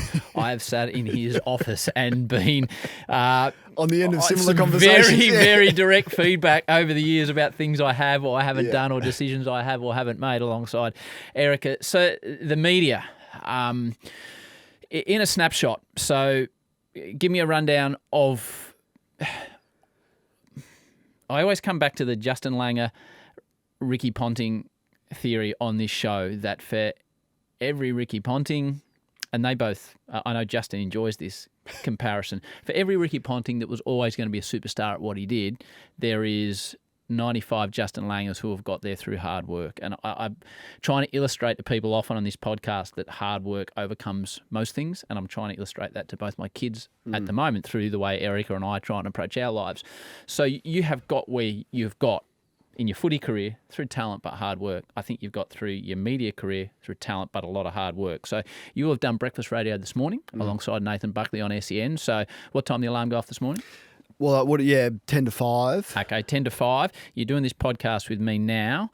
You'll be doing Sports Day with Jared this afternoon. 5:30 to 6:30. Is there anything else this Yeah, afternoon? well, so what else? You work for Channel 9, you work for The Age, you work for the AFL. I sacked the Footy Classified production meeting, which is usually at 10 o'clock to be here today. So I rang our producer Tomo at 9 just to give him my thoughts on the show. So I'll check in with him after this because I haven't been in the group production meeting, which is great because it's all of the production crew, it's all of the talent just going through where we think the show's going to start, what are the big talking points, what's everyone strong at, what stats do we need, what vision do we need. So that's a key part of Mondays as well. And then I need to exercise Howie, so yes. I'll head back to I stay at the Pullman now, which is great. And there's Dean Solomon's got a gym called Salt, so I'll head there for a couple of hours. I'll then head into a Footy Classified at about 3 to go just through all my vision and get dressed, get made up so that I can head back to Sports Day and do that with Jared and then go back to Footy Classified and basically be ready to go. So that Monday's the busiest day. But then you also work for AFL. There's the product on a Sunday, which looks back at what's happened on a Saturday. Which we film on Saturday night called The Round So Far. So that's... What time's that on Saturday night? Well, we film after the last game, probably half an hour after the last game. So if we've started filming by 11 p.m, that's a good result. So I hope people are listening to this. This is what it takes to succeed, especially in the media. It is about hard work. So you're working at, people say, oh, yeah, but think about you and your family at home at 11 o'clock on a Saturday night. So Kane is at work. You do... and then the follow-up is the Sunday Footy Show. So then you're there at... Well, you want to be there by 7:30 in makeup and ready to go. So that's a busy period, but... I don't want to complain. No, we're not complaining. When I was in that fireman dressing room manifesting what it would look like, I would have said, this is magnificent. But it does get to a point, and I'm probably at that point now where you got to think about how sustainable is this, and do you need to say, and you and I discussed this off air, do you need to say yes to everything? Because I've always been a one that if this opportunity is there, yep, I'll do it. And it started back with Hutchie in the first opportunity he gave me. And one of the best things Hutchie did was give me a Friday show on SEN called The Captain's Run, and it was me on my own for 3 hours, and it was the best skill that I've ever learned. And he said, look, it's just about the flying hours, and you need the flying hours. So I got the flying hours of the 3 hours on my own, got the flying hours of the Saturday, the Sunday, hosting Footy SA on my own on TV, and then the Sunday Footy Show and Footy Classified, and all the unique opportunities you've had. But then it gets to a point where you go, how do I want the next 10 years to look like, and do I need to be doing as much? And you've got some interesting decisions to make. I know you can't comment on this, but from what I hear, you're in demand from Fox, from Channel 7. You got a contract with 9, so you've got some decisions coming. I hope at some stage we get to work together, Kane. That would be good. That would mean I still have a job, which would be beneficial. So I think you'll be all right. Somewhere along the line, that would be a great treat for me. So, okay, so the media. You are unbelievably good at what you do. So you give an opinion in an industry where a lot of people don't want to give an opinion, which I have tremendous respect for. Cornsey, I've worked 20 years in this caper avoiding giving an opinion because it's not my role. My role is to make those around me look as good as I possibly can. It's a bit different on Triple M where we have a laugh and you might give an opinion, but on the cricket or the footy, I haven't played cricket, I haven't played footy, although I'm playing pretty good cricket at Bowen Heads at the moment in the C grade and occasionally the B grade. But so that illustrates I am in no position in the public's eye to give an opinion. So I avoid giving an opinion, and occasionally Mark Waugh will say to me on the cricket, what do you think? And I say, Junior, I play for Bowen Heads, no one cares. He said, well, you've done this beside me for 12 years. What do you think about the way Pat Cummins is bowling? And I'll say, I think this. You'll say, no, well, you're wrong. And that's it. So I don't give it another opinion. But it's good. But it's great listening. Yeah, it is. It's engaging. It is engaging listening. So did you start from the start and think, I'm just going to say exactly what I think? And we'll get to how much you back it up with. But how have you approached this wonderfully successful media career that's had tremendous cut through? I get asked that a lot. I don't know if people think it was just a moment in time or that this is going to be my style. I don't think it is that. I mentioned Dad and the influence that he has had, and the KG and Cornsey sports show. KG, the legend. Dominated, and it was absolutely compelling. So one of the great tracksuit wearers I've ever met, that man, KG. Unbelievable. And honestly, one of the absolute best. And I've learnt more from those two in terms of media than, and Hutchie would be up there as well. But that'd be probably the three biggest influences through the media career. I'd turn on the radio on the way home or the way home from school when I got my license, and I'd listen to the KG and Cornsey sports show. And Dad would come off the top most nights with something that would get a reaction. And you go, and you'd either agree with him and fiercely agree with him, or you would fiercely disagree with him. There wasn't really a middle ground. But you're engaged. You're 100% you're on. And then he'd go, 8223 what's your thoughts? Is that the number? That's the number. And bang, she lights up. And I've seen it because I did an apprenticeship when I was playing football when I was 18 years of age, and Cam Thompson was the sport director at 5AA, and he brought me in, and I basically did a year apprenticeship following and shadowing Dad and KG, but also other areas of the business in the news department and things like that. And I'd see Dad do this with his opening, and he used to spend a lot of time on his opening. What he didn't think about too much after the opening, but this is my opening, this is what's going to get people going.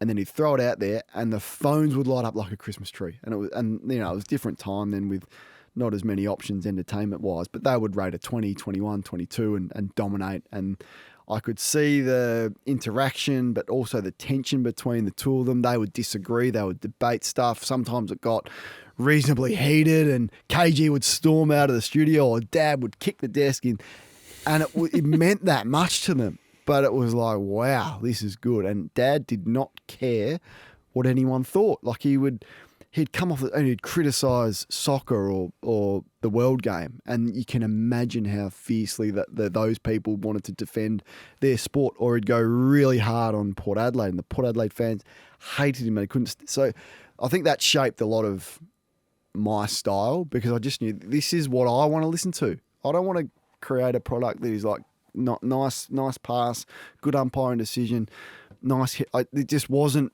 engaging for me. But what was engaging was, I disagree. I'm going to ring up and I'm going to tell you why I disagree. I mean, that was just... So I think that was my earliest philosophy around it. And then since then it's evolved. And as I said, we speak about the travel and podcasts have become a huge thing, which you're at the forefront of. So I can hear how they do it, how the best do it. How Stephen A. Smith earns $18 million a year doing what he does and how he does it. How Skip Bayless, as much as he's not popular, but how he has carved out a career for 25 years, not having played, but still doing what he does. How Colin Cowherd puts his show together and can speak for 3 hours and create a show the way that he does. And that's what I want to listen to. So I just think it would be hypocritical if I produced a style that I wasn't interested in. So it's a long way of answering your question of how it started, but that's sort of the evolution of my media style, and I believe in it. Well, and the results are showing that you believe in it. You know, I joked about, but I get that it's not for everyone. Like, I get that people would say, "Geez, he's negative." Every time he's criticising something, or he's complaining about something, or he's having a crack at a player, or he's having a crack at a coach. My direct response to that is, okay, that may be true, and that may be what you hear, and that may be what you read, and absolutely, I will do that, and I'm not going to back away from doing that. But there's also a lot of positives that are said as well, and there's a lot of pumping up players. There's a lot of believing in a coach and putting your flag in the ground over a certain coach and a certain style, or there's a player that you identify 3 years ago and you go, I can see something there. Yep. Like Will Power from Gold Coast. I saw something there 3 years ago, and I'm all in on this guy. Like, he's going to be something. So there's a lot of that as well that people probably don't see. But yeah, clearly my style is to say it as I believe it and say what I believe. And then if you want to ring me up and debate it, or if, I don't know, Luke Darcy wants to debate it, or if Matthew Lloyd or Caroline Wilson wants to sit there and debate it with me, bring it on. Well, we'll get to Das. Yeah. We'll get to Das. But I'm now going to ask you, you see there's no structure here. I'm going to ask you now questions that I wouldn't normally ask you, but from what you said at the start, because I understand the clickbait world. So I understand that your answer, you being you, can end up in the newspaper revolving around the answers to these questions. But I'll ask you anyway. And this is one a couple of people said, I'll ask him this. And I'm like, I don't think it. They said, ask him this. Okay. So this is me trying to ask a hard question and putting Just all go. these prefaces Yeah, go. around it. I struggle to ask it, Kane. That's all right. But I'll bloody ask it You've anyway. got permission. Okay, I've got permission. Do you ever make a comment just to get reaction, but you don't believe in it? No, and that's a Short answers to this. It's a good now, but I want go to. on. But does that mean I haven't put 10% on the opinion, or does that mean I've said it on a Saturday night and thought to myself, okay, I've already said this. How can I layer this up with something to give it a bit more oomph? So yes, I've done that. And do I reflect on that and go, yeah, you know that one, I probably went 10% too hard, or someone I was sitting next to rolled me up, and for example, just an example, I said Darcy Moore plays one good game in every 6 at the moment, speaking about his form. So I've said that, and then have I then gone one step too far and said, you know what, I think you should go back to the VFL. And did you say that? I said that, but I did qualify that by saying that's not what I would do. I would try play him forward before I made that call of dropping him to the VFL. But that's an example of when someone says, what does he mean by putting 10% extra on it? That's an example. I'm not going to drop Darcy Moore yet, but I did say that, and then I quickly realised, okay, I've got to.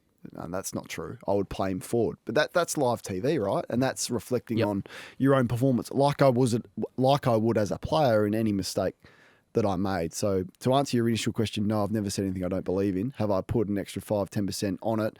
Yes, I have. Have I reflected on that was being the wrong thing to do? Yeah, I have. Saying things on air that you later regret, which happens occasionally. I said something to Damien Barrett in jest on Friday night last week. What was joking around. I was just joking around that I was trying to get Jason Dunstall on the podcast. And he's a hero of mine, and I've never asked anyone more than twice, and I've asked him 10 times, and he doesn't want to do it because he has concerns, the chief, that his memory will let him down in certain circumstances. And I've tried to explain to him, I don't think this is the case, mate. He doesn't want to say something and then someone says this is not the way it happened. And Damo did an amazing podcast with Chief about those that had kicked 100 goals. And I started joking with Damo saying, oh, yeah, but nobody listened to that. I do a 4 times better job, blah, blah, blah. And I was looking at him, I think, why am I saying this? This is not me. This is a Triple M thing. And I had to text him afterwards, and I still feel... if I could take that 5 minutes out of the podcast now because people catch up, I would, because it's not how I want to portray myself, and I felt average about it.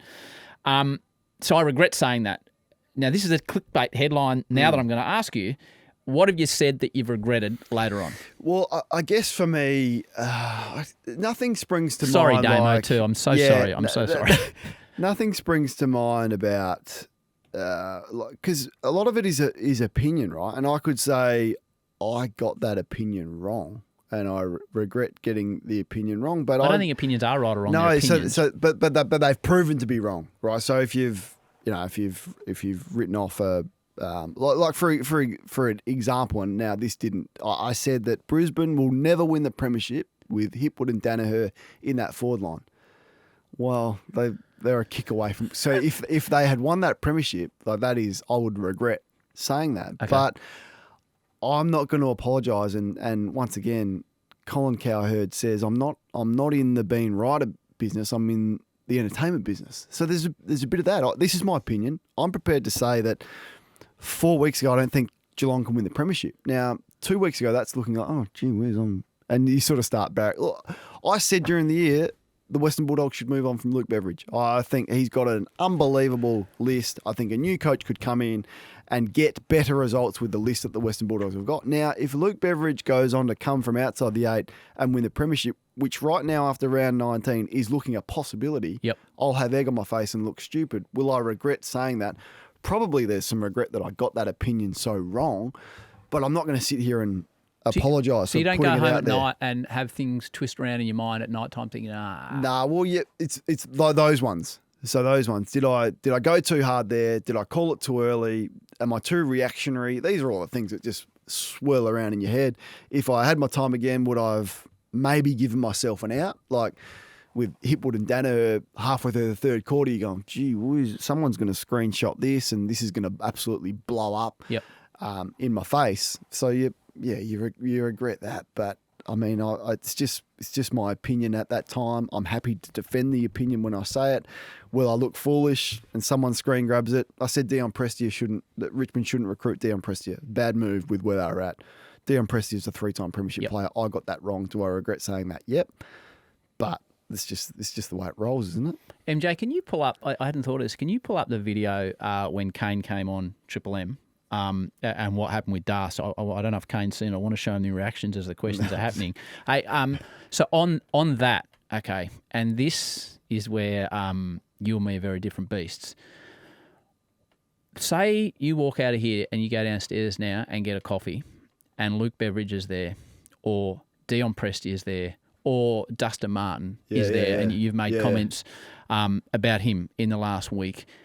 This must happen because it's a very small world. Like the media boxes are all together. When you walk into a space and you see someone that you've been critical of, in your opinion, Cornsey, and you know, like we both know that Luke Beveridge will have heard those comments because of the way he approaches life. Yeah. Well, I can't get him on any of my programs. Well, so that's probably a hint. That is a hint. I can't get anyone from the Western That's Bulldogs. where you've got the nuts to ask him on. I think Damien's the same with that. How do you deal with it in a non-work situation? Like, how do you deal with it? And have you ever been confronted? Yeah, I can give you many examples. Okay, give me an example. Can I just say that it's not comfortable? Like, no, I would imagine it's uncomfortable.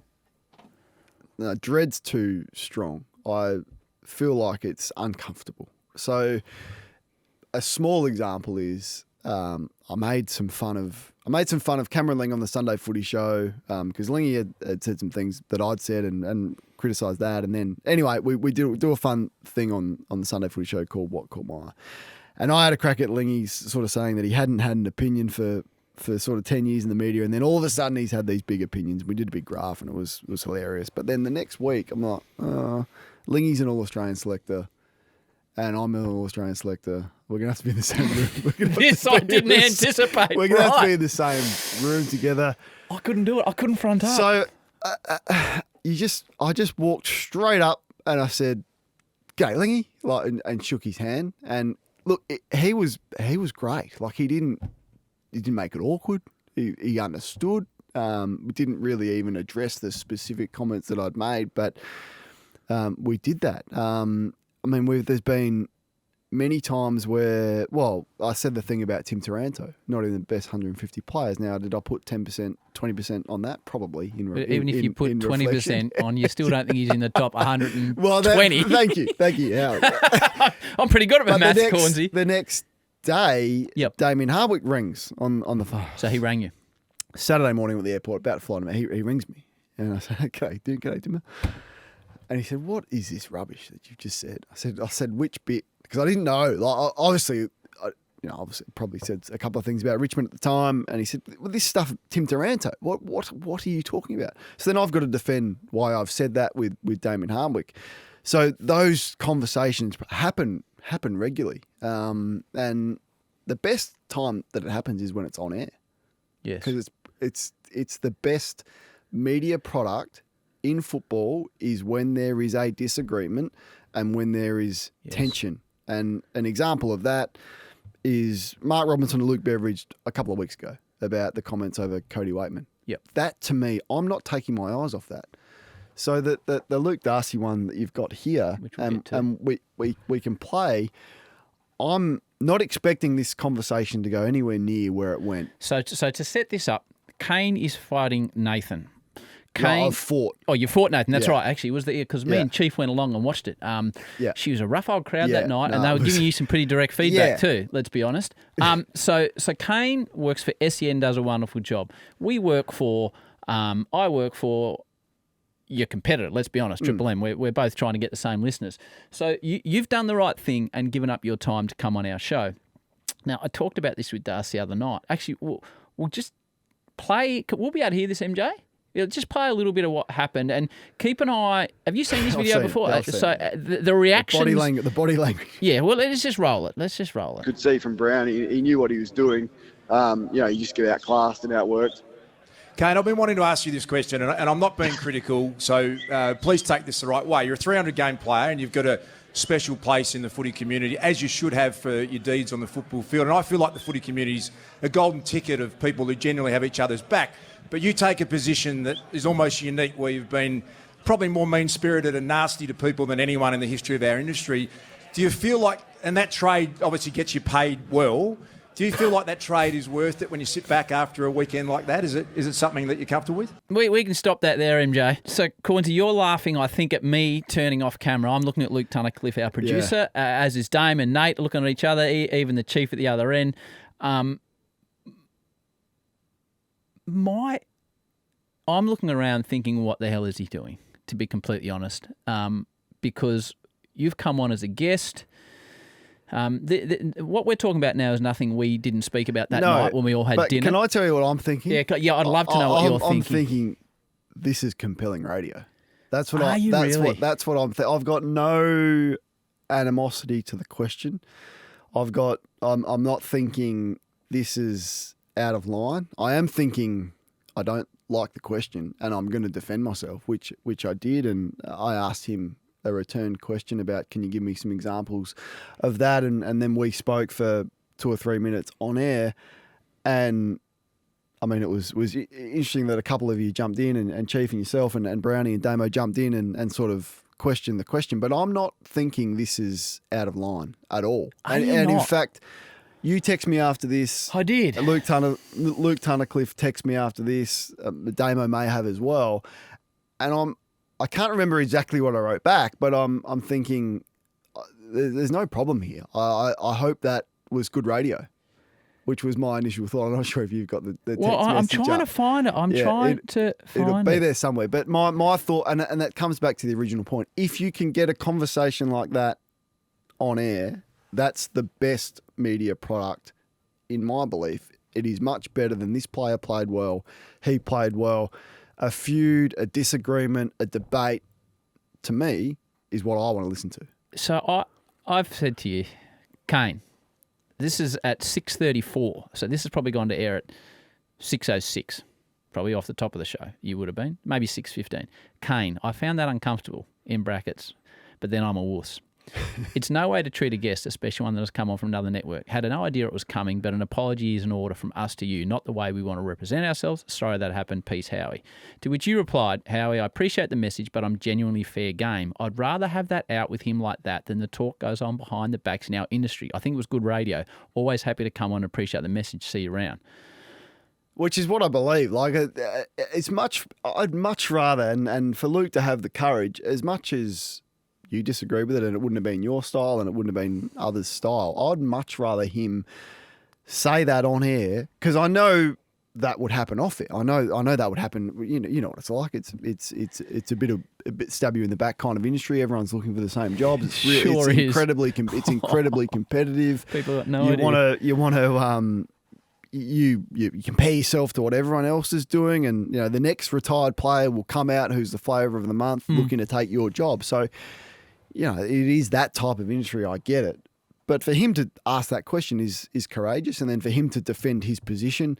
And then I saw him at just so has it. I was a little bit upset with the stuff about not upset at all, but I was a little bit. I didn't agree with his thoughts that I looked like a sad person at the gym, because I literally didn't see him at the gym, and the gym is where I go not to have conversations with people. It's where I go to punch out an hour and a half on the treadmill and eyes down, bang, I'm getting this done, then I'm out of there. I'm not looking for social interaction. So I genuinely didn't see him at the gym. If I did, I would have said hello. But I saw him, this is on the Friday, I saw him on the Monday. How was that? And it was a little bit awkward. It's like those conversations that we're talking about with Lengy and Damien Hardwick or anyone else you've been critical of. It was a tad awkward, and I said this is it. I don't shy away from what I do. I said, look, Das, I was a little bit disappointed that there's a lot of positive things that you say, or you run from Adelaide to Melbourne and raise $500,000 with kids with cancer, and that's not mentioned. So that I chucked that one in there, which I would have loved to have said on air, but that's okay. As I said, I hope it was compelling radio. It was the most feedback I've got out of anything I've ever done. Was that interview? So I think it's good for Triple M. Certainly didn't hurt me. I don't think it hurt Das. And if I saw him again, I'd shake his hand and we move on. Yeah, we all had dinner that night without breaking too many confidences. We at that amazing steak restaurant. Gauchos. Gauchos, good venue. And the big chief, he likes to break the ice like no one else. So, it was gather round, so we're all there. You obviously weren't at the dinner. Greg Williams joined the dinner, actually, which was very entertaining. And we got halfway through the first of our beer, and the chief just looked across at Dar, said, righto. What the fuck were you doing, mate? And then we just, we had an open conversation about it with all of us. Yeah, no, but that's it. That's it. It's a combative game. I hold no ill will to Luke Darcy and the questioning. So the final one on that, I had Trent Cotchin on the show, and I asked him. You did. Asked about the comments that you made about him on the footy show in the segment you mentioned, and Damo told me later on you made some comments about me about I didn't bloody kill someone, Howie. Yeah, it was like you were questioning him over a dead body. Well, yeah, I might have got. Said, this is why I don't like working these dramatic areas, Cornsy, because I don't quite know how to handle the anxiety. Right now, this is an unusual show because these are questions I don't normally ask. Were you told by a Senior 7 executive after that you'd never work for the network? I wasn't told by him directly. Right, it got back to me. Okay. Yeah. So, and I think it was Lewis Martin. Martin. You don't leave Band-Aids on anything, do you? It got back to me that Lewis Martin had said, maybe through people connected to me, that they were really upset by it. This is the former head of Channel 7 Melbourne. Really, really upset by it. And the producers who had put that to air or suggested it was a good idea for Trent were really upset. And that made me feel a little bit guilty because I just didn't think too much of it, but yes, that feedback did get back to me. And you go, okay, well, I think it's a bit of an overreaction, but it's 'cause we just sort of walked in on the Sunday, and I'd seen this Trent Cotchin video. I thought it was an average product, to be completely honest. Yes, Trent's new. I personally wouldn't have put that on social media after seeing what it was, so I think they let Trent down by doing that. We, like you, on Triple M sometimes take the mickey out of each other. And I've walked in. We have a segment called What Caught My Eye. It's tough to come up with a funny every week. I thought, is there anything we can do with this Cochin video? Like, I didn't really rate this video. Is there anything we can do with it? And then we put our brains in. We come. Well, why don't we film you in a similar style? Let's find the most boring piece of play for the year, and let's recreate what that had happened. And so we didn't. I can't. So Matt Conway's our head of footy at 9. I think I said to Matt, is this? I don't often do this, but I think I said, is this out of line? Is this nasty? I may have canvassed a few opinions, and the consensus was, this is a bit of fun. And that's how it went. Was it? Would it have been hard for Trent to look at? Yeah, possibly. Do I regret doing it? No. 95% of the feedback on that one was, this is hilarious. This is funny. 5%, like Lewis Martin, like the execs at Channel 7 were upset by it, like Trent himself probably. But yeah, I would do it again. But I got a bit serious with the question. Well, you just were like, you was just so dramatic. How did it make you feel? Well, come on, Howie. He hasn't killed anyone. No, fair enough. Well, and your man Lewis Martin is he's moved on to bigger and better things, so the door could still be open for you at Channel 7. I do not know. About that. I do not know. You and I look back. I haven't got the text messages. When you have kids, I found I wasn't much of a crier, and since I've had kids, I cry a lot at the drop of a hat, often to my embarrassment. And I stayed in town last night and I watched you running into the Channel 9 studios. Oh, yeah. And how emotional you got. And Kane, I started tearing up last night sitting in my bloody little one-bedroom unit. The run from Adelaide to Melbourne to raise money for sick kids is one of the best things I've seen anyone do in the media, alongside the runs and the efforts Croft did. Yeah. What was it like? Not just the physical side of the run. I look back at the video of you leaning on the side of the road, vomiting. I looked at the side of the road when one of your kids ran a couple of K with you. I looked at sick children being out there supporting you. Oh. Was amazing. Is it your greatest achievement? Yeah, it's the best thing I've ever done. And I look back on, so the inspiration was the kids, but it was Croft who had done it 10 years before, and I just remember seeing all of that you described. That was Croft, right? So I'd love to do something like that one day. I think that would be amazing. And then you just put it off to the back burner, and then all of a sudden you go, we have the big My Room telethon at the end of the year, and it's amazing. Millions of people are so generous, and you see the kids, they come into the studio, you hear the stories of the family and what the family goes through. And I said to Matt, who's become a really close friend of mine, Matt Conway, head of footy at Channel 9, do you reckon we could do this? And I wasn't expecting I just thought it would be logistically too hard. And he just said, yep, we can.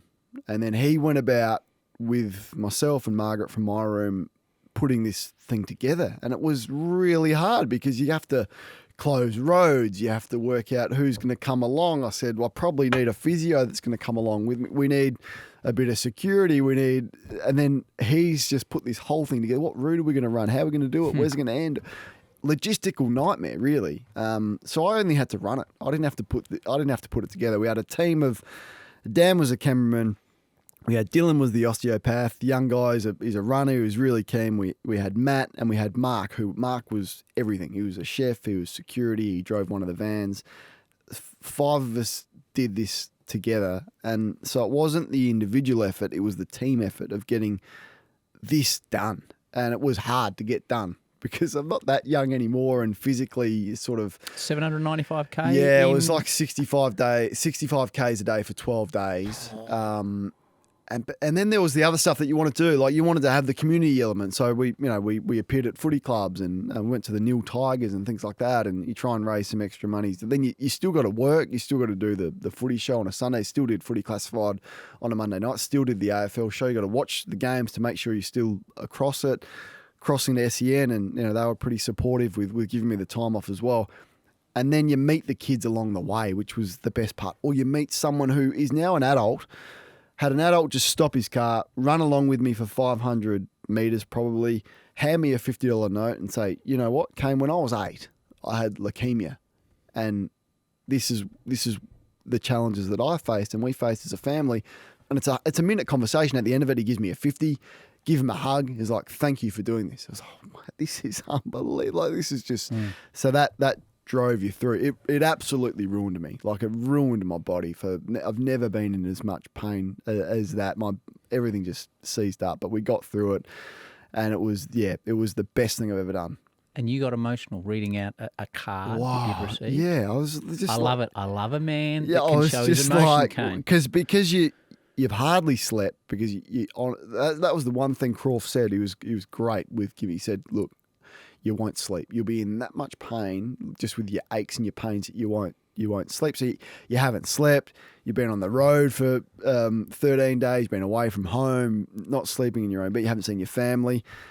And then you meet a kid like Luca, who I met before we ran, and I met his family, and then his story and what my room had meant to him, and then you see them at the end. We did it, and it just sort of overcomes and overwhelms you.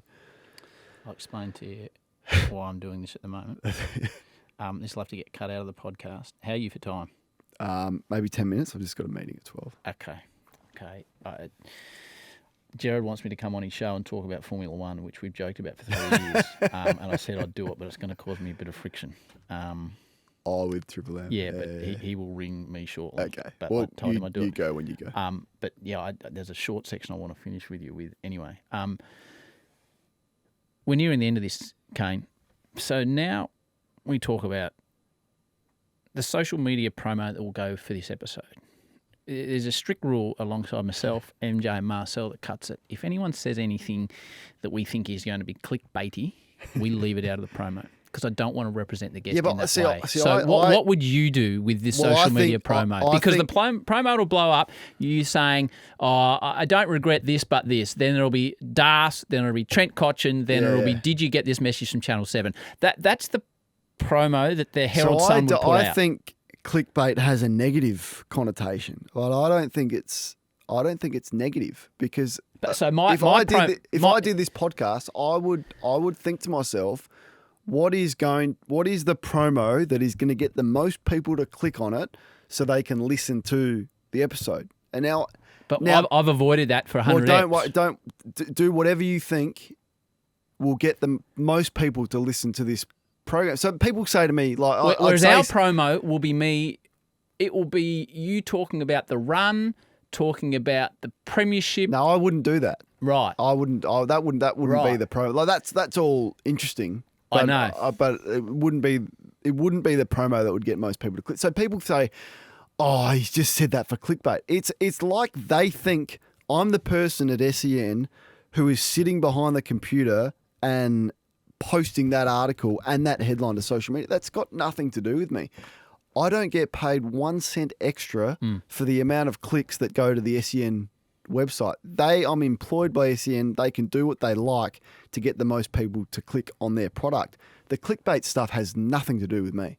Nothing. Well, I'm not the one ringing up the phone and saying, "Hey, did you see what I said about Tim Taranto?" I reckon a lot of people are going to click on that. That's nothing to do. I don't do that. So you think we should There's some mystery from the average football fan that, Kane Corns, all he cares about is clickbait. Like I get paid per click. I don't get paid per click one bit. I just say what I say. It is then up to SEN with how they want to promote their shows or their website or whatever it is. That's the value I bring to the business, but it's not, I don't get anything extra out of it. Like here, I said to you, if you write a book, you want to make it interesting. If you come on a podcast, make it interesting. Make people want to listen. So if you wanted to speak about Lewis Martin, if Darcy, I couldn't care less, and I would never be critical of someone because I've said it. Now, you may get distorted in the headline, and it may not represent exactly the full context of the way that you've said it, but hopefully gets people to click, and hopefully a lot of people listen to your podcast. Well, they will, because people love to hear what you've got to say. Maybe you should put out the promo the Howie Games team would typically put out, and then the promo that you would put out, and we'll see which gets more cut through. Because the headline will be, The brutal message: the Collingwood CEO gave Kane corns to spark his career. Like that's Perfect. the clickbait headline. But I steer clear of that. Well, like with the with the Trent Cotchin one, right? Yep. The write up from your episode that time wasn't the 3 premierships that he captained or the way that he turned his game around to be the inspirational leader that he was after there was criticism of him being a kick-chasing midfielder and the ability for him to lead that group. And it was about the skit that I did on Channel 9 for 2 minutes on a Sunday morning. Yeah, it's bizarre. So anyway, but that's what's interesting to people. We always finish this the same way, that you've achieved tremendous success in your career. I could go for another hour easily. You've got things to do. What advice would you give to all the young and inquiring minds out there to want to achieve success? You've achieved tremendous success in the football field and in the media field, and I think you've probably achieved tremendous success raising a young, strong, happy family when you are trying to keep your professional life going as well. That may be your greatest achievement, Kane. What advice would you give to those out there that want to achieve success in their field? You've got to have a vision and you've got to map out a way where you can get yourself to that vision. And to get to that, it's going to have to take sacrifice and hard work. Look, you can't have it all. You may have a goal, but you're not prepared to put in the work to reach that goal. And I think there's maybe a little bit of that. I see that and I would love to get there. You can get there. You can do that. You can manifest it, but you need to put in the work and the sacrifice to get there. Like I was miles away from where I am with the media career that I've got now when I was sitting in that Fire Brigade locker room thinking and getting the email from Craig Kelly and how disheartening and flattening that was. And I could have stayed there and been comfortable. I was like, no, I've got a vision. This is how I think I'm going to get there. But gee, it's going to take some hard work. And all of a sudden, like it's 10 years, and you can do it. It's not going to happen straight away. So I just think the hard work, the sacrifice, but having that vision and that goal to get there, you can do it. I heard your podcast with Hutchie about where it all started for you. Like when 20 years ago when you were doing the community radio or country radio, you would have never thought you'd be sitting here in this magnificent studio with the podcast as popular it is, doing cricket, the IPL, doing Triple M, everything calling footy on the radio. Like, so I guess you would resonate with that more so than anyone. You can do it, but it's going to take some hard work and some sacrifice. You're going to need some wins along the way. Like I was lucky that Hutchie came in and provided me with the opportunities that he did. Would not be sitting here if it wasn't. I'm really fortunate to be supported so well by a family that support me and help get me to be able to do what I do on a weekend. The employer, all of that. You need all the help. You need some luck, but you can do it. But it takes a bit of sacrifice, a bit of hard work. Kane, I appreciate your time. As I said, hopefully we get to work together sometime in the future. Go and enjoy that protein will do that. shake. Yep, low carb, high protein. Low sugar. Low sugar. Breakfast of champions. Exactly. Well done. Good on you, mate. Good on you, mate. Well Thanks. done.